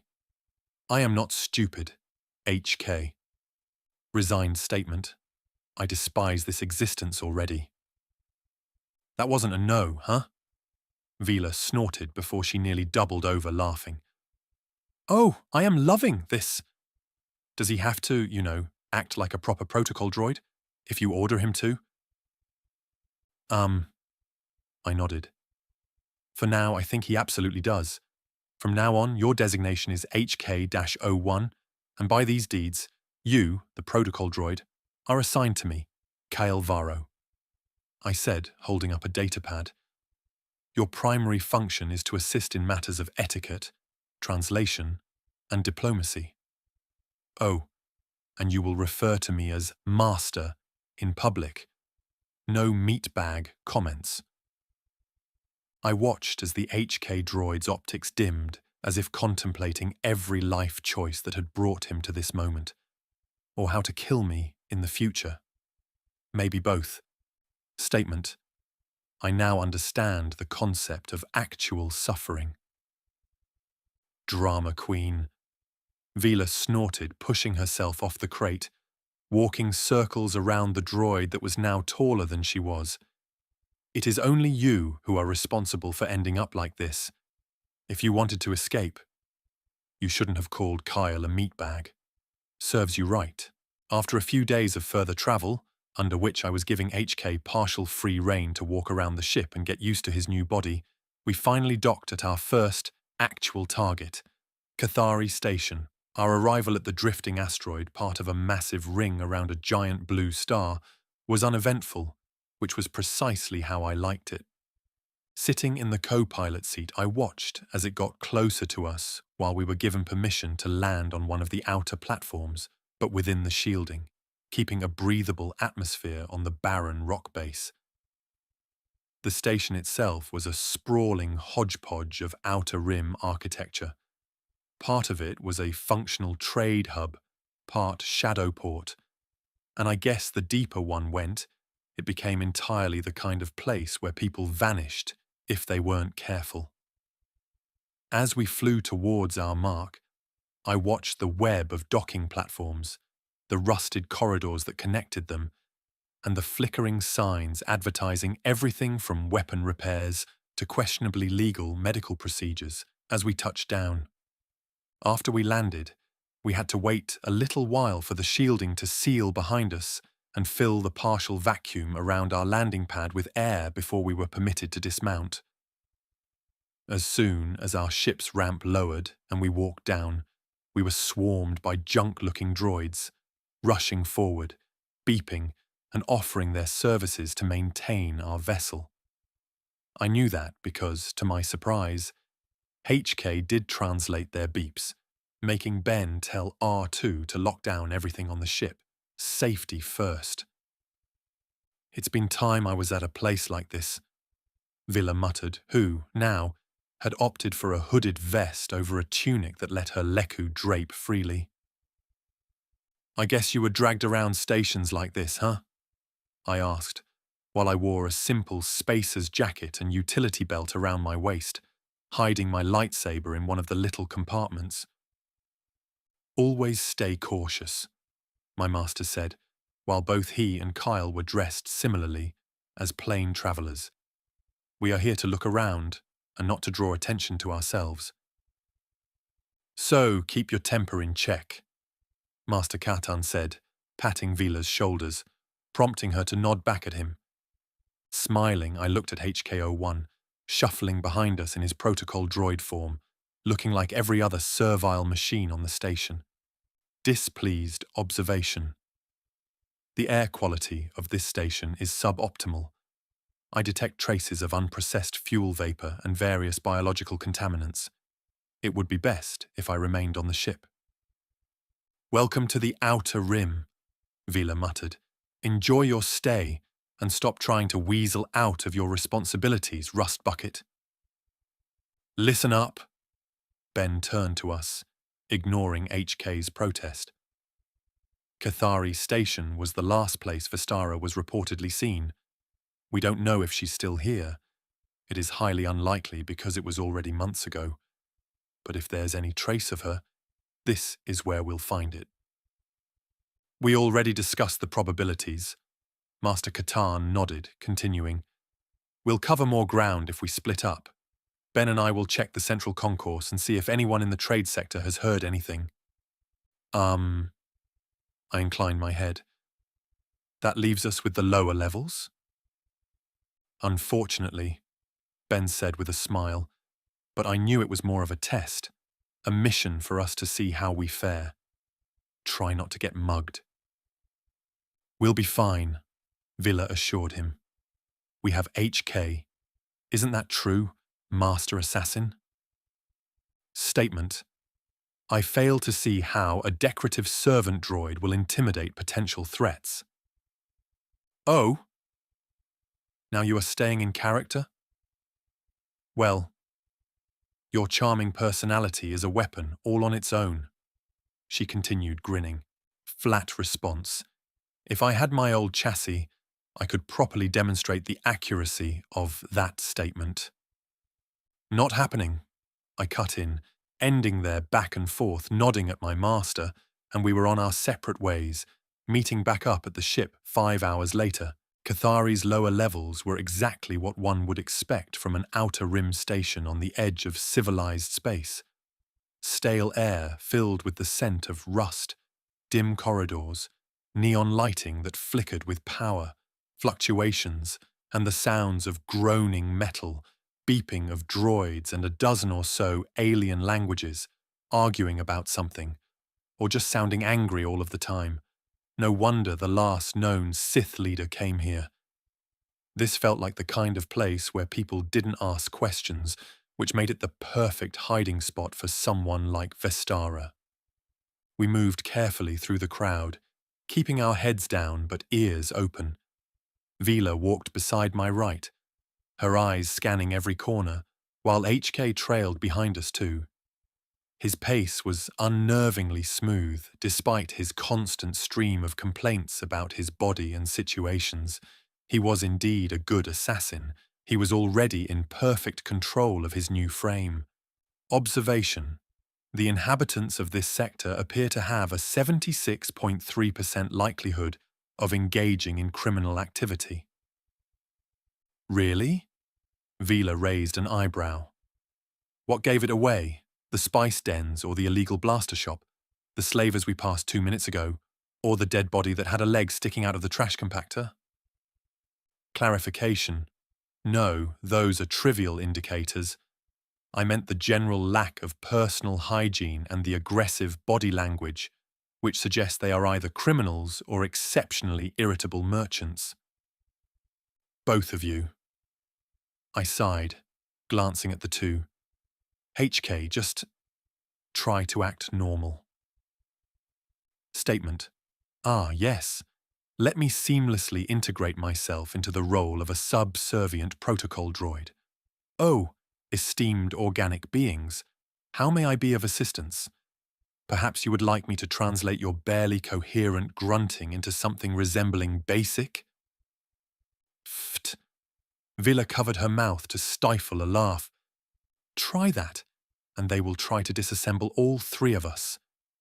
I moaned while gazing at Vila. You're enjoying this way too much. Stop it. You have no idea, she answered plainly, not even trying to refute my accusation. As we passed a row of vendors, I suddenly slowed my pace, glancing at a flickering holoboard displaying recent ship logs. It was giving me a sudden idea, a thought that may have been caught not by my subconsciousness but by the Force itself. If Vestara had left, her vessel would have been logged somewhere. We had the report of a ship, or at least a ship type she was supposedly used. If she was still here or operating around this region, someone would know. What is it? Vila nudged me. An idea? Yeah. I nodded while I told her. We could try and find a local information broker. She muttered, She trailed off. Whenever I was brought to places like this, they were always visiting one to trade for a new client. We could find such a place and try our luck there. This is going to take a while, huh? I asked, scratching my chin. Yeah, ... Vila nodded. Probably. Statement. If we are to succeed in this search, I suggest more aggressive methods when the broker has been found. Interrogation, intimidation, perhaps dismemberment? No. I sighed, looking at its red eyes. HK-. Resigned acknowledgement. Yes, yes. Protocol droid behavior. I will suffer in silence. Ha. I exhaled again. This was going to be a long night. Chapter 38. Recognized. After a bit of asking around and covertly searching for a proper source of information, we ended up in a tapcaf called the Oil Change. The cantina itself reeked of stale drinks, the wretched smell of spice being smoked, and the ever-present stench of desperation following it from those who inhaled its fumes.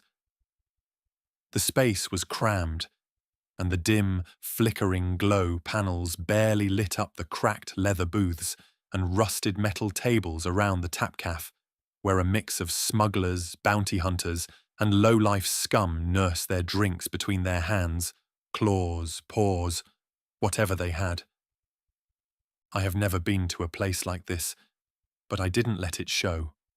As for Vila, I could feel that she was used to the air, which was thick with the smell of burnt circuitry and the faint metallic undertone of spilled blood that no cleaning could fully erase from a place like this.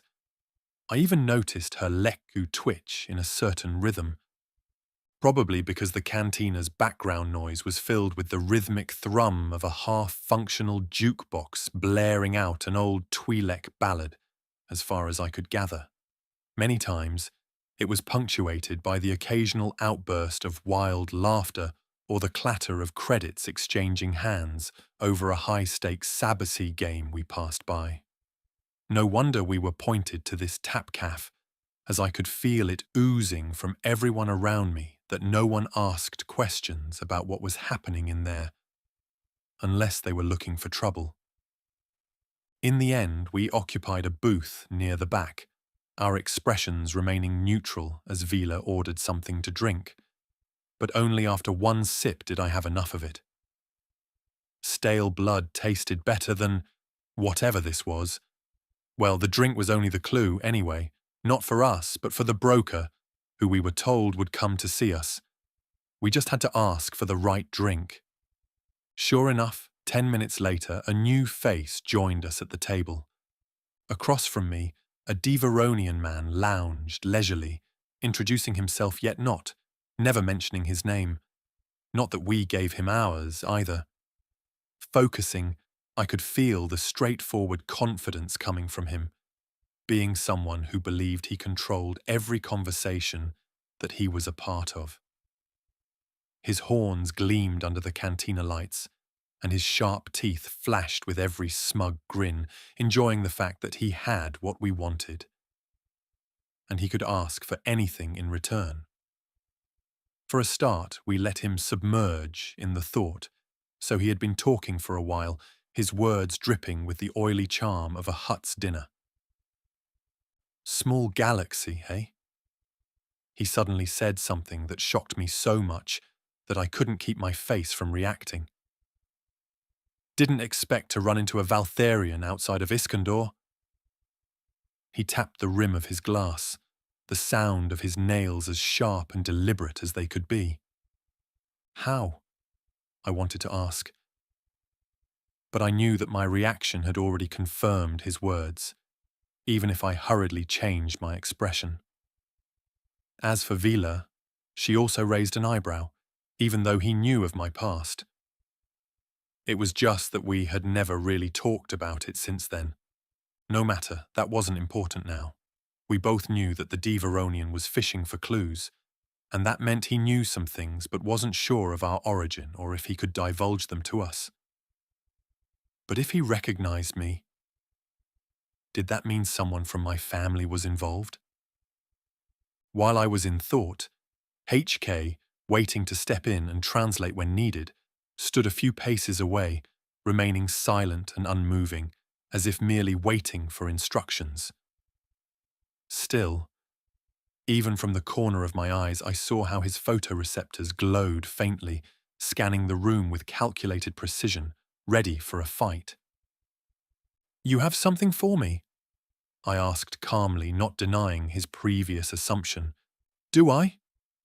Or do you have something for me?" The Devaronian swirled his drink lazily while asking back the same question. "What if I tell you that not everybody at home is fully on the same page? Big family. It happens." He nodded, eyeing me. "Branches of royalty, eh?" "Something like that. Every son has his own ideas," I said with a somewhat much colder voice than I wanted to, something that Vila picked up on, looking at me with apparent curiosity. "Information is not cheap." "Do my family lack funds? Is that how you know us?" I shot back, pulling out a credit chit with all the money that I had saved up since I followed my master around and throwing it at him. Seeing the amount on it, he considered it for a moment, but luckily, I felt that he was pleased with the amount. For now. "You see, I keep my ears open," he began, pocketing the credit chit. "A few cycles back, I helped arrange a rather delicate introduction. If I recall, one party was Unal? Umar? Umbral," I blurted out without thinking, seeing his eyes flash. I realized he was just further testing me, confirming he got me right. Well, he did. Umbral was one of the code names my older brother used when dealing with bounty hunters. The fact that this man recognized my features means he personally knew my family or had dealt with them. Tsk. "Yes. That was it," he muttered, smiling again, raising his mug. "What was the deal about?" Vila asked, leaning back leisurely, crossing her legs with a half-smile, drawing the man's eyes to her thighs. "Oh, it was a real hush-hush deal," he continued, moving his eyes away, and after a few more seconds, he went back to me. "I contacted my client to the Imperials. Your family seemed very interested in what they had to offer." "Do we know what they had to offer?" I pressed on. "Oh, no, no." He laughed, playing the innocent. "But I am sure my clients had some very peculiar artifacts, something that would easily draw the attention of a Jedi." "Such as?" Vila snorted, rolling her eyes. "Did they steal lightsabers?" "Maybe." The Devorian nodded, saying no more. ... My money was running dry, it seemed. He began avoiding our further questions, saying he knew nothing more, which was just a different way of asking for another payment to continue our little discussion. It was then, when I refused to produce another credit chit, something that he expected from a noble like me, was when he began catching on that he was being duped. The moment it clicked in his brain, the Devaronian's grin faltered for a moment, his amber-coloured eyes narrowing as he studied my face. Then, he leaned back, his hand casually drifting toward the blaster at his side. I could feel the change in his feelings. Greed was replaced with a very particular feeling: the need for blood. Huh. You're not here on behalf of your family, are you? Of course, I didn't respond. The silence was enough. I was already thinking of how to deal with this without exposing ourselves to everyone else here with our lightsabers. The Devaronian's hand twitched toward his blaster, getting ever so closer, but we still had time. The Force was on our side, but HK-01 moved first. In a surprisingly fluid motion, the droid's servos whirred to life as he reached out, snatching the blaster from the holster of a passing Rodian before the fool even knew it was gone. Without hesitation, he leveled the weapon straight between the Devaronian's horns and pulled the trigger. There was no hesitation in his movements, and I was so surprised that I forgot to act. Or was that just an excuse to myself? I don't know. But Vila also let it happen. There was no time to debate about it. It was already too late. A crimson bolt lanced across the table from HK's blaster. The Devaronian showed his experience, only if a little, though. He had enough reflex in him to lurch backward before the shot was fired, but it only resulted in the fact that it burned through his chest instead of his head. His drink was still toppled, spilling over the table as he slumped against the booth. A look of sheer disbelief frozen on his face. Next, smoke curled from the charred hole in his tunic, mingling with the stale air of the tapcaf. Looking around, the cantina went silent. Then chaos erupted. Patrons ducked for cover, some scrambling for their own weapons while others bolted for the exits, including the Rodian whose blaster HK took away. I heard the bartender curse loudly while he reached for a hidden slug thrower beneath the counter. There was a Trandoshan bounty hunter one table over to ours, ready to capitalize on the confusion, his clawed hand quickly stealing the pot from the sabak while nobody was looking. ... Finishing surveying the place, I exhaled sharply. This was bad. I could feel that only a moment later everybody would just start shooting. I had to do something, especially because Vila's hands were already moving to fish out her lightsabers. So I stood up, stepping into the center of the chaos, and I let the Force ripple outward. I made it so that it remained subtle and controlled, carrying my thoughts and words, my voice calm and persuasive, unusually persuasive. No one saw anything, just another drunken dispute. You don't want to get involved. I told them, connecting to their minds. The bartender was the first who hesitated, his fingers still hovering near his weapon's trigger, almost pulling on it. Then his eyes glazed for a brief second, and he grumbled, "Damn drunks, always causing trouble, wrecking my place." "Ugh, yeah." Nearby, the Trandoshan blinked in confusion and slurred just the same way. "Yeah, just drunk fight. Happens all the time." Just a moment later, the tension in the cantina eased just as quickly as it had risen to its boiling point. Those who had considered escalating the fight to a massacre suddenly lost their interest, turning back to their drinks or hurrying out before any authorities, if this place had any, could show up. Another patron simply growled low in his throat but holstered his weapon, muttering something about wasted opportunities as he stalked toward the exit. "Nice job," Vila whispered, urging us to leave just the same before she stood up and gave HK a deadpan look.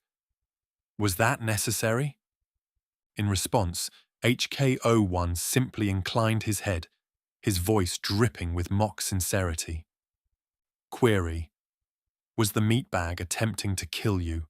Affirmative. Conclusion. Precautionary termination ensures optimal survival rate. Even substandard meatbags recognize the validity of my action. He continued, still holding the blaster, not showing any signs of letting it go at all. We can discuss this later. I sighed, pinching the bridge of my nose, having troubles with my own inactivity, being unable or maybe unwilling to stop HK from murdering him. We need to go. Now, HK... ... Drop it, I ordered him, making the droid stay still but only for a moment. Reluctant acknowledgement. Yes! Master point.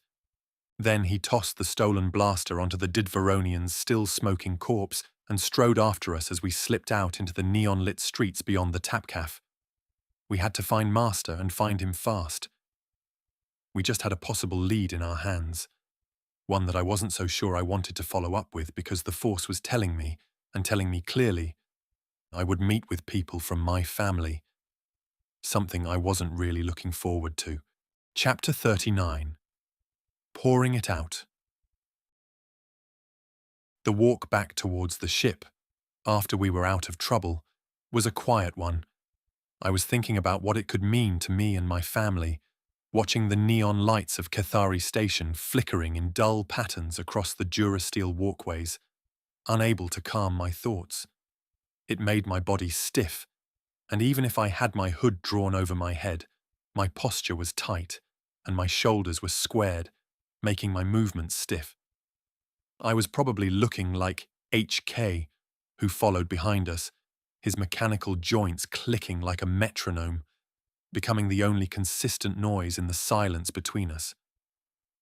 Vila walked beside my left, probably waiting for me to process what we heard so she could start asking the questions bubbling up in her head. She was curious, and I didn't need to focus to tell that. As for what that really meant, I don't know. I was aware that she was a slave once, and although the remnants outlawed keeping slaves, I don't know if my family would report any if they found some, or wouldn't allow smugglers to bribe them, especially if they were moving non-human slaves through their territory. Would Vila think about me differently now? I couldn't help but ask that from myself. While thinking, we had turned a corner, moving past a row of flickering hollow signs advertising ship repairs and cheap fuel. Maybe because it signaled that the docking bay was only a few levels away. She couldn't wait any longer, asking the first question. What was that back there? Her voice was casual, but she was barely able to hide her curiosity. I mean, he clearly recognized you. He didn't call you out directly, but for sure called you a name you never really mentioned to me before. Is that your actual family name? Yes, I said, not hiding it. And yes, I didn't know him, I continued. He just made assumptions. But he wasn't wrong because he mentioned the code name of my older brother. It seems I began looking like him more as the years passed. Siblings tend to do that, even if they aren't twins. Vila hummed, stepping into the turbo lift with me, leaning against its rusty side panel. HK paused, too, his glowing optics silently watching, and I could somewhat tell he was enjoying the questioning. Maybe he was also curious to learn something that he could throw into my face later on. I get that it's not something you wanted to talk about before, and I never pushed you on it. Neither did you, relating to my past, so... She took a step closer, lowering her voice. I really appreciate that. But this... I think it's about time you told me the truth. Master Katan and Master Ben will also want to know it all. They already know. I exhaled through my nose, looking past her, gazing into my own past, into a life that I escaped from. The images I was seeing felt heavy in my chest, something that I buried inside of me.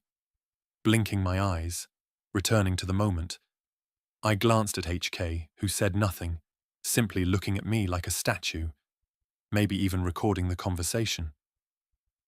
when the turbolift's door opened and we were back in the hangar bay. Seeing the ship we came with, I knew she was right. Time to lay it out for her. "My name," I said finally, my voice sounding tired, "is Kael Valtherion. Although I discarded the last one, and I am probably also pronounced dead in my family. As for Vila's expression, it didn't shift at all, probably not recognizing the family name. Which isn't that weird, even if some of the leading families who were amongst the old Imperials had a way of leaving scars on those they touched. "The Valtherion family?" she asked, her voice still just as curious. "Are they big?" "The shipwrights of Iskandar, the nobles of Velkaris." I took another slow breath. "It is as of an imperial blood as it gets. They were lesser ones through the reign of Emperor Palpatine. After his death, in the Warlord era, they were part of the Pentastar alignment. They were pushing to support the returning Grand Admiral Thrawn, to stand behind him wholly, but before they could make any moves, the Admiral died." "That doesn't tell me much," Vila shrugged, "but it sounds important. Was it then that your family became important?" "After that?" I continued, retelling the same history lesson that was beaten into me at an early age. Long story short, when Supreme Commander Pelion created the Imperial Remnants, our sector became part of it, and we have been, since then, one of the most significant ship-producing sectors within its territory. We are a Navy family, through and through. I smiled lopsidedly before looking away, my hands curling into fists. "Well, not me. Not anymore." "Who I see," Vila hummed, crossing her arms, nodding her head, bobbing her leku. "Do you think that makes a difference? You were one of them by blood, so you are still one of them, no?" "It isn't how it works in a family like mine. Plus, I don't know. I never wanted to be, I think."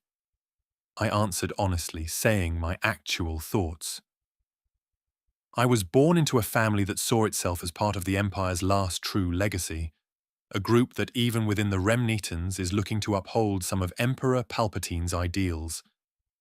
My father and my uncles believed that the only way to bring Imperial strength back to the galaxy is through its fleet, discipline, and tradition, something that my elder brothers also share." I shook my head with a sigh. I was raised on stories of war and duty, taught to think of myself as a future officer, someone who would carry the family's banner or maybe even command my own ship or strike force. If not a Star Destroyer, then at least to be an ace pilot in the TIE Fighter Corps, I said as my lips twisted, glancing at her. Then they found out I was having different thoughts. "I guess they didn't like the idea, huh?" She hummed, and her gaze didn't waver. "And I was constantly being beaten down to change, and when it didn't work because I inherited the stubbornness of my own father, I was slowly being pushed out.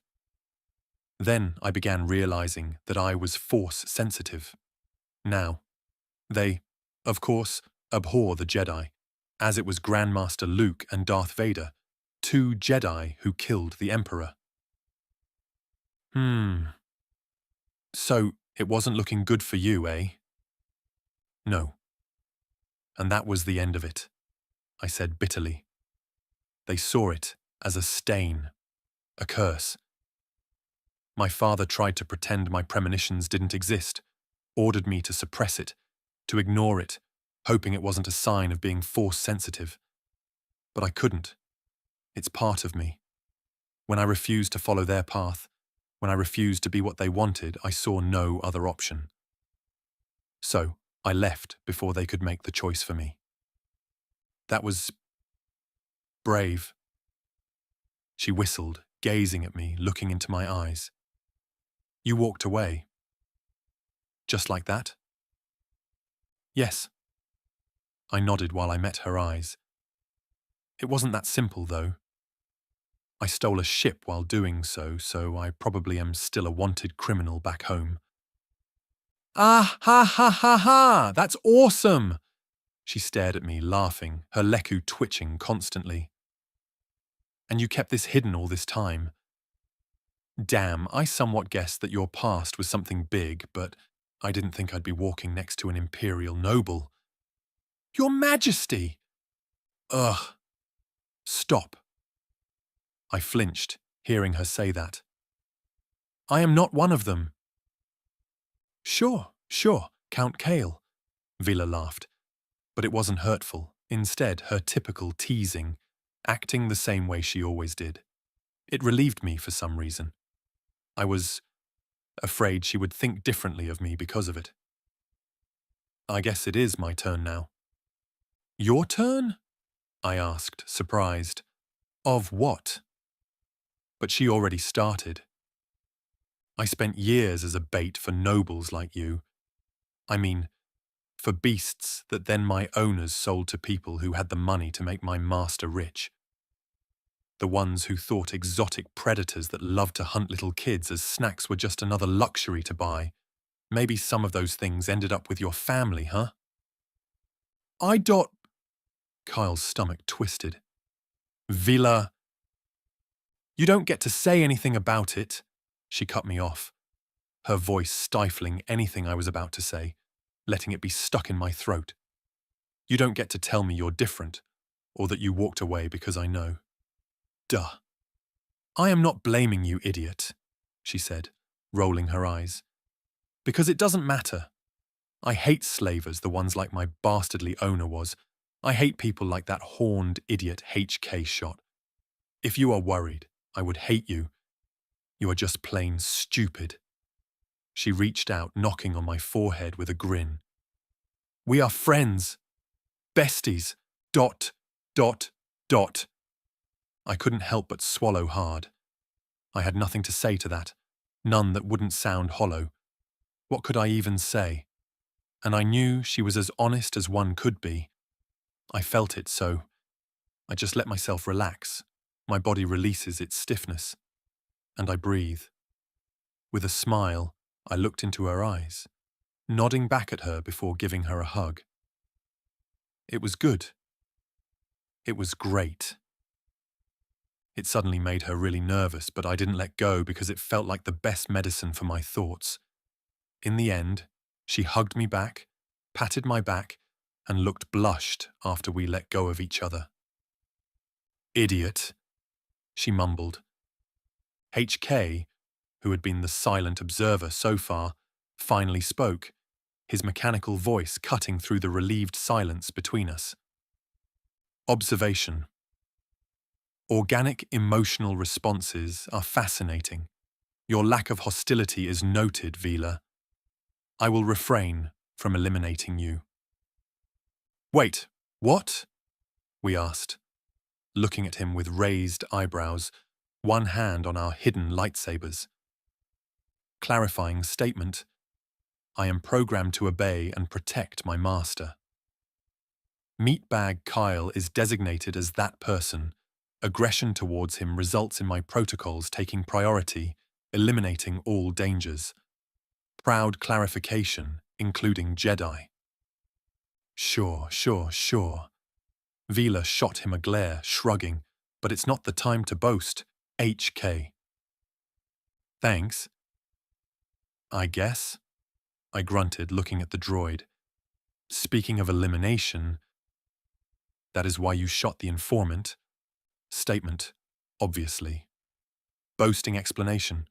I had already analyzed his bodily reactions, the change in his pheromone levels, and the different heat signatures in and under his skin. I am fluent in more than 6 million life forms and their habits, easily recognizing murderous intent before it visibly manifests before the subpar photoreceptors of meatbags. Doesn't it sound like C-3PO? Vila asked with a whisper, but loudly enough for anyone to hear. It did, didn't it? I nodded, making Hong Kong fall silent for a moment. Statement. I don't recognize this C-3PO name, but the designation follows the naming protocols of protocol droids. Recognition. I don't take lightly to such insults, Master Meatbag. It isn't an insult if it holds truth in it, I countered, making him fall silent once again. Anyway, next time don't be so trigger-happy. If we can solve it peacefully, we will do that, okay? I said, my tone turning serious. Indignant retort. Master, you didn't stop me. A Jedi should have the reaction time to do so. Conclusion. Master, you allowed me to carry out the dirty deed that Jedi wouldn't be able to. Snark. Remark. Not so Jedi-like attitude, Master, I personally approve. Not, it wasn't, I muttered, unable to refute his observation, but Vila just put a hand on my shoulder, squeezing it. It happened fast. Don't blame yourself. Also, don't blame anybody. He was indeed going to attack us, and if he did, we would have blown our cover. HK did the right thing. Surprised observation. I am starting to appreciate you, female meatbag. Still, Vila shrugged, shooting HK-01 a slanted look. We can decommission it if it starts acting out. Chapter 40. En route. We were waiting back at the ship, sending a simple signal to Master that we had returned, saying nothing more in case someone would be trying to listen in on our messages. We didn't need to wait for long before R2, Master Katarn, and my master returned. Just by looking at them, I got a feeling that they also found something important. A clue, or something even better. We are back, trouble magnets, Master Katarn chuckled, stepping into the hangar from the entryway with a characteristic half-smirk, glancing at Vila. His arms were crossed, but the amusement didn't reach his eyes. Behind him, Master was similarly looking at me, inclining his head, his blue eyes scanning my face as they flicked between me, HK-01, and Vila. The way Ben's fingers tapped a silent rhythm against his forearm told me everything. Our masters had already sensed the disturbance in the Force, or at least the disturbance that we caused. It was nothing serious, Vila shrugged, becoming the picture of nonchalance. After rolling her eyes, she simply tossed her leku over her shoulder, continuing, We went and found an information broker, found something big, but the broker wanted to put us down. It was then when our resident sociopath droid played hero. She jerked a thumb at HK-01. It was not us. He became the all-efficient and murderous machine he is. Did he now? Master Katarn asked, glancing at HK. Clarification. My actions were mathematically precise. Your organic hesitation would have resulted in an 87.6% probability of fatal injury, or the complete failure of the mission, he said calmly as his photoreceptors pulsed with self-satisfaction. Additional observation. Meatbag. Vila's sarcasm registers at 23% higher than baseline. Stress response detected. Probable deduction. She is afraid of possible punishment from the present authority figures. It was indeed not something we anticipated. I moaned as I rubbed my temples, the weight of the cantina encounter returning to me in its entirety, and the fact that I had let HK shoot the man. Can we not do this right now? My following sentence came out even rougher thanks to it than I intended. You're back early. Find anything useful? Yes, Master shrugged, walking up to us, scanning both of us but ignoring HK. We did. His gaze lingered on me a beat too long before finally gesturing toward the common area and boarding our ship. And you're not going to like it. Master Katarn fell into step beside Ben, his usual easygoing demeanor replaced by something more guarded as he slowly explained as we entered the ship. Turns out your master got an eye for Sith tradecraft, Kael said, nodding at Ben while glancing at me. All those years chasing Vistara left him with a sixth sense for her tricks. We worked together for a time. Master shrugged, shaking his head. I know most of her fake transponders, hyperdrive masking techniques, the works which way she operates. I thought she would adapt and change, I said with a surprise while the two looked at each other, shaking their head. We too, Master continued. That is why it may be a trap. Whatever the case is, we have found a trail. Huh? Vila's eyebrows shot up, asking in surprise. Wait, you actually found the Sith's ship? Not exactly. Master Katarn took over the explanation. Not hers. We had R2 hack into the base's main computer while we were looking for data, and the details didn't match perfectly. But we did find someone trained in her methods. He activated the holotable, and a star map shimmered to life. The highlighted system made Kyle's breath catch, confirming the clues that we also gathered. Iskandar. The word left Ben's lips like a verdict, looking at me at the same time.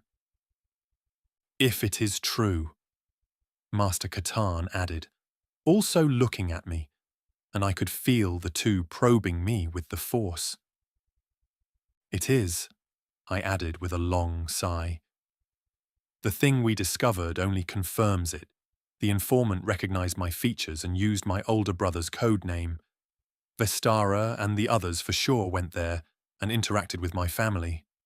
It probably happened under the table. I mumbled, closing my finger and forming a fist. My parents don't like Jedi, and they don't really distinguish between who is a Sith or a Jedi. A Force user is a Force user in their eyes. My guess is that this is a power move on my brother's side. So it wasn't something that was advertised. Relax. Vila's elbow touched my ribs, gentle but insistent, pushing on me. Hey. Her voice dropped to a whisper only I could hear. You're broadcasting loud enough that even my master could sense your anxiety and anger. Come on. Breathe. Sorry. I relaxed as I forced air into my lungs and then exhaled. I'm fine.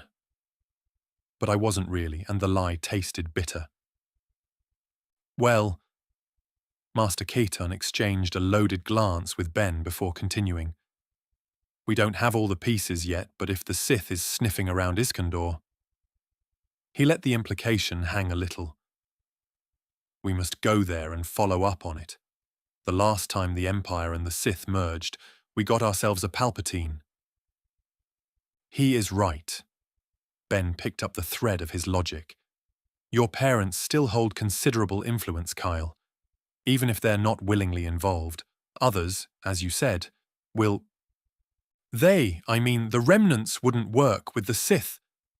The words burst from my throat with more heat than I had intended. Realizing it, I took another, somewhat steadying breath. My father might be an Imperial relic, loving Palpatine's idea of human excellence. But he's not stupid. Those times were over, and he wouldn't risk our place within the Imperial Remnants. He also knows that people wouldn't stand for it, not after Darth Caedus's rampaging, so... Yes, Master whispered, making me stiffen, realizing that I spoke hastily. Darth Caedus, his former master, his uncle, his friend, family, Jacen Solo, the fallen hero who single-handedly destroyed the Galactic Alliance. Annoyed statement. I have been offline for too long. I require fresh input on the past 100 years to understand the weight of the current information being exchanged between you, meatbags. Your father may think like that, Ben continued finally, ignoring HK. But if you are right, and your brother has a different approach to it, then that's another issue. Kyle, I know, Master Katarn said in a hurry. I will start preparing the ship. We will be on our way soon enough. Thanks. Kyle, Ben looked at me. With me. Hearing his tone, it wasn't a request. Following him to his spot on the ship, the small cabin's lighting was subdued, and the hum of the ship's systems was a sign we were online. By the time I sat down, I felt it fly back out into open space. I watched as Ben took a seat on a storage bench, the old palasteel creaking under his weight. He didn't speak immediately. Instead, he studied me with that calm Jedi focus he taught me. I could feel him connecting with my thoughts, but not forcefully trying to read my mind. In response, I let him further in, opening myself to my master. "You're conflicted." Ben's voice was softer now. It always felt like it when he was reaching through the Force, as we spoke, not with words but with thoughts. It was much faster and much more honest. "Yeah, ... My laugh came out somewhat hollow.